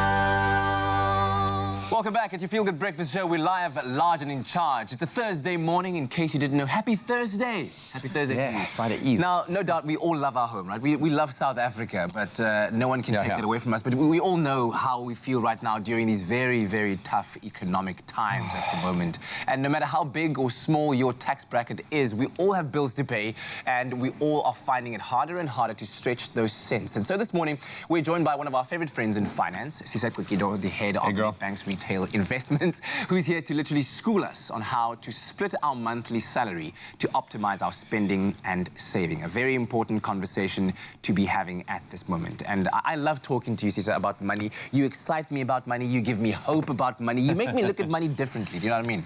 I'm glad. Doing something right. You also simplify it. And let's be honest, this is quite an emotional space. As much as we'd love to be just practical about our money, it's very personal, and often there are external factors that are driving us in one or other direction. The idea of splitting between saving and spending wisely, is there a magic formula? Is there something that we can all just implement in our lives, or is it a bit more complex? You know what? It's like you're saying. It's a personal journey. Money is a very personal thing. I always ask people, actually, when I give talks, and I always ask them, so how much do you earn? And people's eyes go, how can you ask me that? I don't. No, do I even know? We don't talk about things like that, right? But it's very important to have an honest conversation with yourself about money. I simplify the money split, and I call it the 50-30-20 rule. 50-30-20. 30-20. Okay. So 50% of your income should be allocated to your needs. That's your bond, school fees, baby formula. Yeah, it's coming. It's coming, girl. All of that, your rent, your food, etc. You know, the things that you absolutely cannot do without. And then your 30% needs to go to the things that you want. Okay. Because you gotta, right? You also don't want to resent your life. You don't want to be you don't want to be miserable about your life. You know what I mean? I mean, every now and then you want to go out for that breakfast, or you want to go out for that dinner, but you need to also be very realistic that it can't be every other day. Okay. Do you get what I'm saying? All right. It's important to do that for yourself. So 30% should go to your wants. Your shopping, your going out, your nice holidays. Nice things. But be realistic about it as well. And 20% should be allocated to getting out of debt. 1. Your rainy day fund. 2. Your investments and your savings.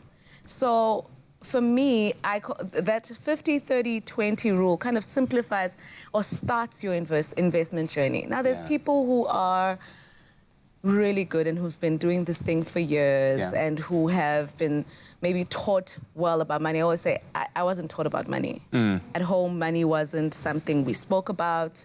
I saw things get bought, and I saw them kind of come to an end, and I was told, money doesn't grow on trees, don't ask me about money. And it was always such a touchy subject. But for me, when I have this conversation and I try to simplify it for people, say, this is the pie chart. Start here. Yeah.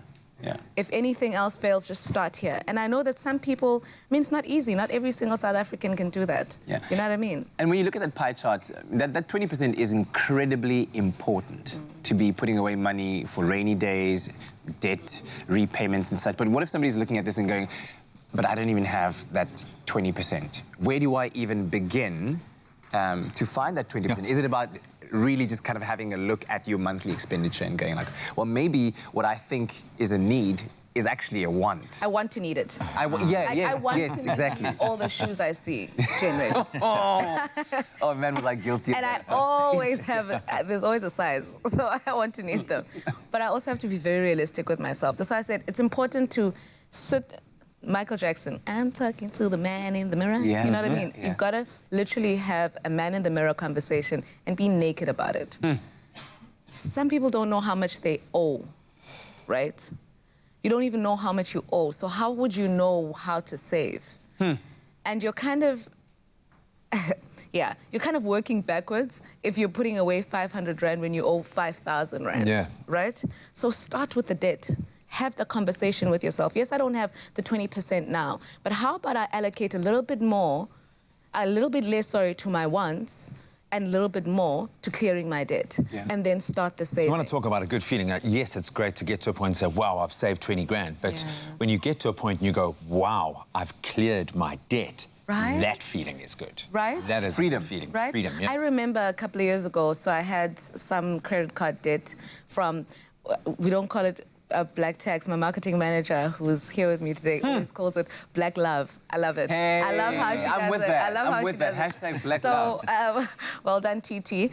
She calls it black love. So I had this this loan that I had to take up for home and whatnot. And I remember I used to resent this thing, man, because I'm like, this is not even for me and whatnot. But you know, sometimes you have to do those type of things. Yeah. But I had to prioritize paying that thing off. Right? So when I did have extra money, if I got a 13th check or a little bonus or something, I'd put a little bit more into it. And that's something else that you can do, you know, because you're also saving yourself from the interest. Yeah. Think about that. And when you do clear up that debt, don't get used to having that money. We saw a couple of weeks ago interest rate cuts, our debt, which means our debt is going to cost us a little bit less, right? So if you had a bond that was like 10,000 Rand, now you're maybe paying 9,000 or whatever it is that you're paying, right? Depending on whatever your rate was. So you and I know, first month you see the 1,000 Rand, you can actually feel it. You're like, yo, I've got 1,000 Rand. Second month, where is it? Right? Yeah. So I say to people, allocate those funds into something else. Make it a stop order, a debit order, into a 32-day, a 12-month fixed deposit. Take something and put it away. Yeah. Because you're not even used to having it. Yeah. Let's talk about those savings vehicles, how and where you should be saving that extra little bit of money if you do find it, you know, with the different benefits that are associated with each of those savings vehicles. So I always say, and I think I've said this on the show before, is that we don't necessarily, as a business, we don't sell investment products. We sell dreams. Yeah. Linked to goals, people's goals. It's, I want to go on holiday. I want to renovate my house. I want to buy a house. So how do you help me do that? If I'm going on holiday, I want to put something away every single month. I'll take my money and I'll put it in a 32-day notice account. One, it stops me from spending it because I actually have to put in notice, and that's a schlep. You know what I mean? Well, you can do it on our app now. It's very easy. But my point is I have to wait 32 days. And you got to think about it. Sure. Like, is it really worth doing it right? now? I don't just pull it into my transactional account and I'm like, oh, let's buy those shoes. But seeing a comment through here, the two of you, I'm not understanding why you guys like it. I don't know if you know that I like shoes, but I mean... And then if I have a longer term savings and I mean, there's some companies that still pay bonuses and there's still people who put like a little bit extra away and they have a 13th check and you find, you know what, if it's 10,000, I can use 5,000, you've got 5,000 and take it and put it in a 12-month fixed deposit. It's not too long a term to lock you in it for too long, but you're also putting money away that works for you. Yeah. And it's at an interest rate that's beating inflation, meaning that your money is actually making money. I always say, take your money and put it where it can work. Even in a 32-day notice, you can earn with a net bank 32 32-day interest, 32-day account, you can earn up to 6.85% in interest. So your money is actually doing the work for you while you're just sitting there. So whatever you do, make sure that the money's working. And it's aligned to your goals. 50, 20, 30. Remember that pie chart. It's a great place to start. In fact, it all starts with an honest, a naked conversation with yourself. Look at your money. Think about where you can cut back and where you can begin to save and tackle that debt. But most importantly, just start the process. And for more information, you can go onto Nedbank's electronic fixed deposit account, their electronic Optimum Plus account. You can just head to nedbank.co.za for a wealth of great information. And if you're a Nedbank card holder, get the app. It is amazing. We are actually saving today because we gave Sis Princess the day off, and now we have a replacement, none other than Sis Queen over here. Sis Queen. Wow. Did you get it, guys? Queen. Yeah, because Cat is Boot Prince. So you are the king. What can I get you ladies this morning? I'd like a coffee, please. Okay, I'll organize I would like a muffin. Yes, please, poppy seed muffin. Guys, these poppy seed muffins are fresh. You are gonna love that. So I'm gonna give you one. That's one for you, Kuhle. And then a cappuccino for you. Yes, what are your predictions on the weather this weekend? What are your predictions on the weather? I don't do predictions well, but I think this in Cape Town, a low of around 21. And then maybe like a high of 34, I think. It should be like a good time, right? Okay. Guys, it's not always good to save. We miss Sis Princess. Oh, but it's okay. we really do. He's making us some coffee. Maybe you should fill up on your coffee cups as well. We're going to take a quick break, and we'll see you in a moment. We appreciate you, though, Tabzi. It's a pleasure, guys. I aim to please. Are you surviving there? Yeah, don't worry. Rise and shine. There's no better way to wake up other than with Mackie D's for breakfast. Download the McDonald's app for delicious daily deals and start your day the right way.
It's my feel-good breakfast show.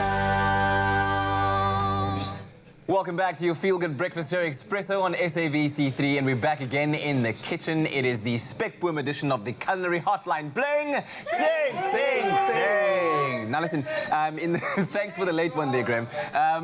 In the first segment, we made a rather fascinating and enticing Spec-boom pickle with Chef Maynard, and now we're back again, and he's going to be taking us through an amazing salad that he's put together. He's a big lover of the Caesar salad. Yes. But this one in particular is a favorite of yours. Yeah. Tell me why.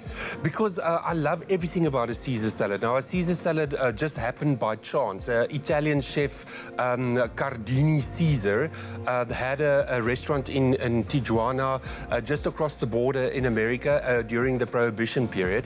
So everybody flocked there to go and drink over the weekend. And over Memorial Day weekend, they ran out of everything in the restaurant. And this is the only things that he had left. He had salad, a little bit of croutons, anchovies, a little bit of bacon and scraps left. And he just threw it all together. And this became this iconic Caesar salad, which we're going to be doing today. Yeah. A little history lesson for you there while you enjoy your Caesar salad. And of course, we're incorporating our key ingredient, which is the Spec-boom. SMS the keyword salad to 33728 to receive the ingredients list as well as a link to the recipe. All right, so okay, wonderful. Let us begin. I'm going to put you to work, if you don't mind. Okay, so we've got 1 egg yolk over here. So we're just going to make a quick little dressing.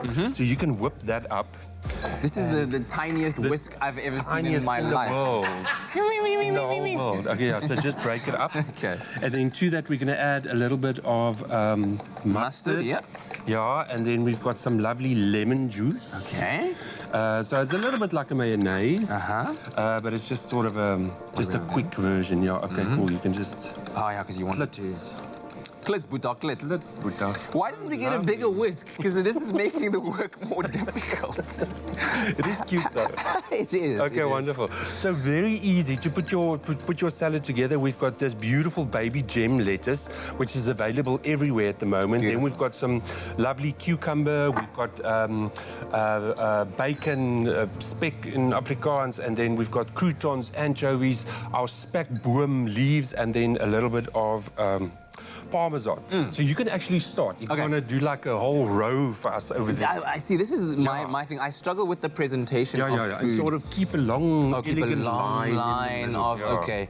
And we're going to get... sort of form everything on that line. Just, so you're forming the base. With it. Okay. Yeah, this is you're doing very well. Okay. We just spread it out a little bit. Maybe give it a bit more love on that side and on this side. And that's, you can point one out that way. Oh, my word. Yes, there we go. How about that? And now we're going to do some cucumber ribbons. Okay, cucumber ribbons are going on. And you just let them fall. Just let them fall. Exactly, and do it from a height. That's a nice one. That felt quite beautiful. Nicely. That's beautiful. Okay, your croutons, you can go. Croutons go on next. And I don't want to waste this beautiful thing. Now the croutons. And remember our thin. Oh, that's what we're going for. We want to keep the shape, so it stands out against the black plate. Oh, goodness. Okay, wait, let's just then be more meticulous with our croutons. Okay, get them to hide away somewhere as an extra surprise crunch. And then we've got our beautiful crispy bacon over here, which we've crisped up beforehand. And now I think you can do the honors of doing the Spec-boom leaves. Oh, wow. Here we go. Okay. SMS the keyword salad to 33728, by the way. There we go. Oh, Spec-boom all over. Cool. Spec-boom on the spec. Spec on spec on spec. Lovely anchovies. I am just such a sucker for anchovies. Wow. All right. It's a lot of green. And then, you can put your salad dressing on. Oh, wow. This is the... Excuse me. There we go. I don't know what I caught there, but okay. And sort of drizzle it, sort of a zigzag. Oh, beautiful, beautiful, beautiful. And then we can just do little pockets of Parmesan. So we don't just cover everything, just keep it sort of together. And when you start eating it, it will sort of all blend up together. And then a little bit of salt and pepper. And this you can also do from a height. All right, here we go. Some pepper to go with it there. Yes, beautiful. And you've got to add like a bit of I say. Oh, wow. There we go. This is looking beautiful. It is stunning. Wow. Wow, we were. Okay, maybe just a little bit more of that. Okay. Good stuff. And as easy and as simple as that, it is done. So SMS that keyword, which is salad, to 33728. Now, may I taste a little bit? Earlier on, I didn't taste the... Got some little bit of micro lettuce leaves. Oh, lovely. Well, just for a little... I want to taste this one, because that one... Taste that one, yeah. We made a bit earlier on. I'm going to get some of that. I can't forget to get the... Spec-boom in there, because that's the key ingredient. Yeah, this lovely little burst of freshness in your mouth. Some cheesiness. That's what I love about it.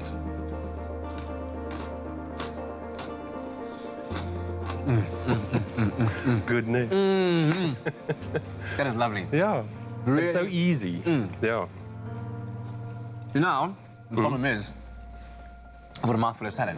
Yeah. And I still need to talk. So from salads to salsas to pickles, the Spec-boom is really one of the most versatile South African plants. So don't go away, because in a short while we'll be showing you how to create a beautiful table decoration using the Spec-boom as well. So while you have these delicious dishes, decorate your tables, put the plates there, and let people just enjoy the Spec-boom in general. I'm going to get a bit more of this because this is incredible. Wow. Go for it, go for it. Oh, we love to see it, and I hope he does bring some cat factor, bring some over here. We're continuing rather with our journey of discovering the wonders of the Spec-boom. Now, guys, long before our climate crisis, the Spec-boom was always there, always just being such a wonderful plant. And it is said that you could even walk on Spec-boom. Can you believe that? Yes, I can believe it, because I actually went to the great Labyrinth of Africa right here in Stellenbosch in order to find out more about the Spec-boom. So let's take a look at that while we divulge this. Looks good. Whoa.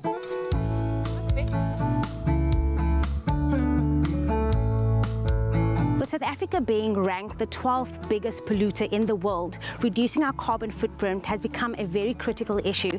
It's with the works of social entrepreneurs and activists, Mandy and Peter Shrimpton, that is helping create a better environment for everyone, one Spec-boom at a time, by creating the world's largest Spec-boom labyrinth.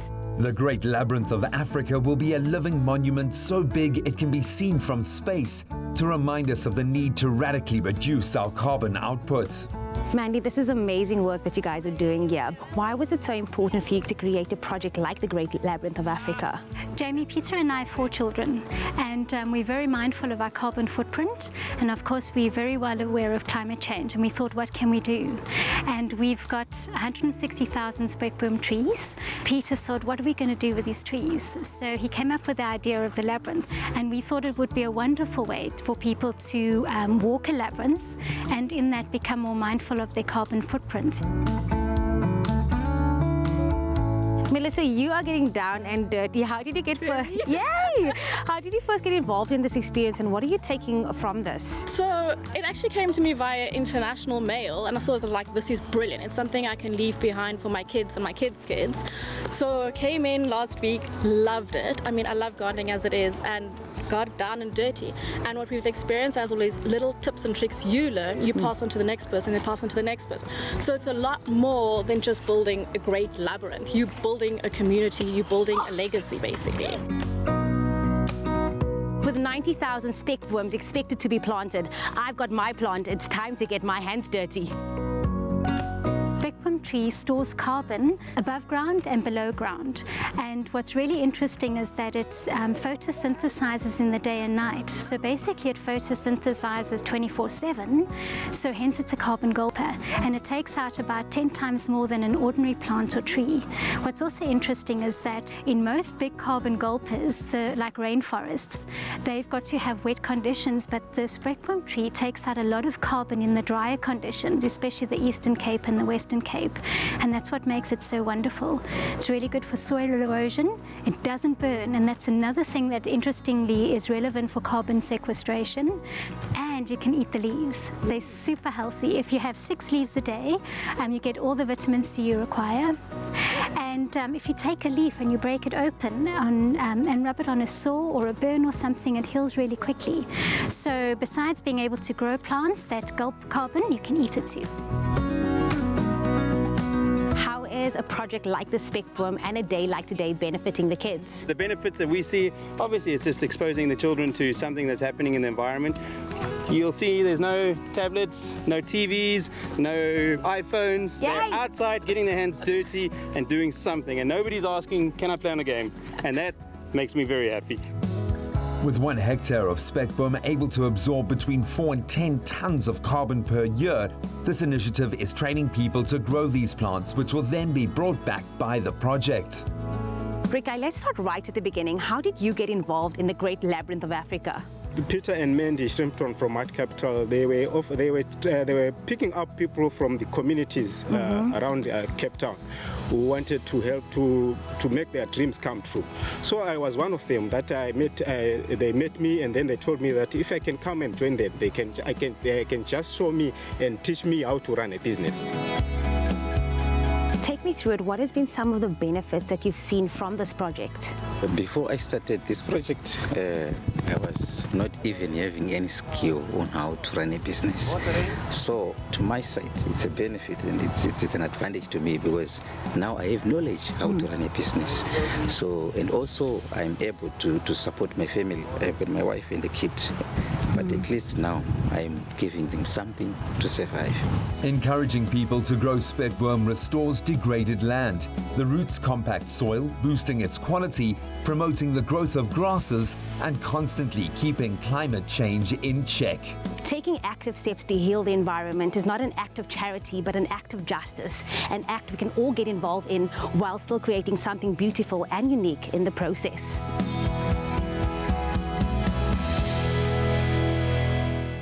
That's stunning, Jamie Lee. That is really beautiful. Yeah, How was it? What an experience. Educated about, like I said, I was very close-minded when I did go. Yeah. So to be like introduced to this, not just eating, not just visually, but understanding what it's about and how we can reduce our carbon footprint with a plant like this, and then creating job opportunities. But also our health benefits, the health benefits we can derive from this amazing plant as well. And the role that it plays in the ecosystem in general. Yeah, that's stunning. Well, we did ask you to connect with us, #Expresso Show, and tell us your stories that have got to do with the Spec-boom. We've received some really interesting comments as well, some pretty pictures as well. Absolutely. It's amazing to see just how many people actually are growing Spec-boom or Spec-boomer in their houses. But let's take a look at some of those comments that have come through. This is funny though. His name is Dawood. Get it? Dawood. Checking. Anyway, Dawood Daniel says, our beautiful Spec-boom growing in the garden. Look at that. Wow, Dawood Daniels. Amazing. Oh, someone's going to be making a really delicious salad today, and that's Dawood Daniels. That's where you can find it. Yes, Marcel also says, my granddaughter's Spec-boom that she grew from a small piece as they were planting them at school in Sasolburg. It seems like it's an easy plant to grow. plant and to grow and to nurture. Yeah. I love that you can get the kids interacting with it as well. So all the teachers watching right now, get the kids involved, get them planting their own Spec-boom and take it home. It's amazing what it can do to the world in general.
It's my feel-good breakfast show.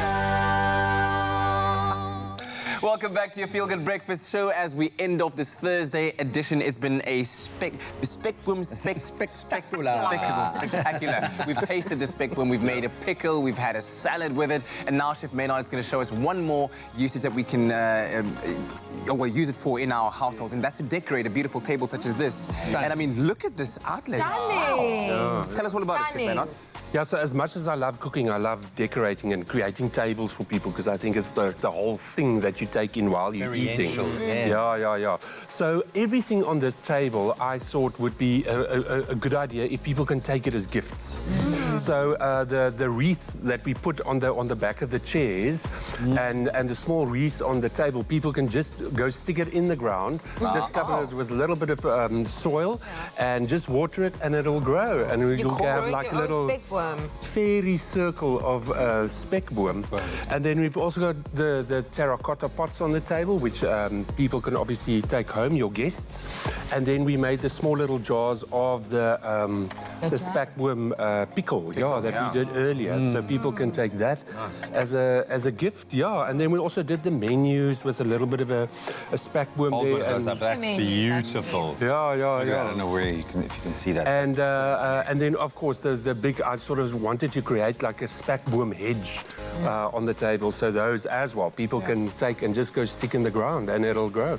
Well done, Chef Maynard. Well done to you. Wow, beautiful stuff. And of course, South Africa has such a rich and wonderful plant kingdom with many unusual and exotic plants that are edible. The Spec-boom is a fine example of this, and we really hope that you will broaden, that what we've done today will really broaden your culinary horizons by experimenting with all the ways in which you can use Spec-boom in your kitchen and in your home as well. And hopefully you find your way into inviting a couple of friends to a luncheon with beautiful food and a well-decorated table like this. So much you can do with the Spec-boom. So much. What are you doing there? Accessorize. It's a bangle. A bangle? Really? It's a beautiful bangle. I love the fact that you can just go and take everything that's on this table, plant it, and grow your own Spec-boom. So go and do that. Hashtag Spec-boom challenge. Go and plant your own. Go and buy your own. Go and spread the love. Maybe give a couple of these little offcuts to someone that you care about, and ultimately save the planet. Chef, thank you so much. It's been wonderful. And guess what? Tomorrow is International Sleep Day, so we're not coming to work. No, we're not. Please, Lord. Be at work. Join us for tomorrow's interesting conversations regarding that. And thank you very much to all of our guests. Thank you very much. We love you. Yes, thank you. Have yourself a wonderful Thursday. Make someone smile out there. Bye-bye. We love you. Ciao. I need some of the salad. Just can I dish more of it? Yes, please. Come around, guys. Expresso Show, made with love by Clover. Another feel-good production.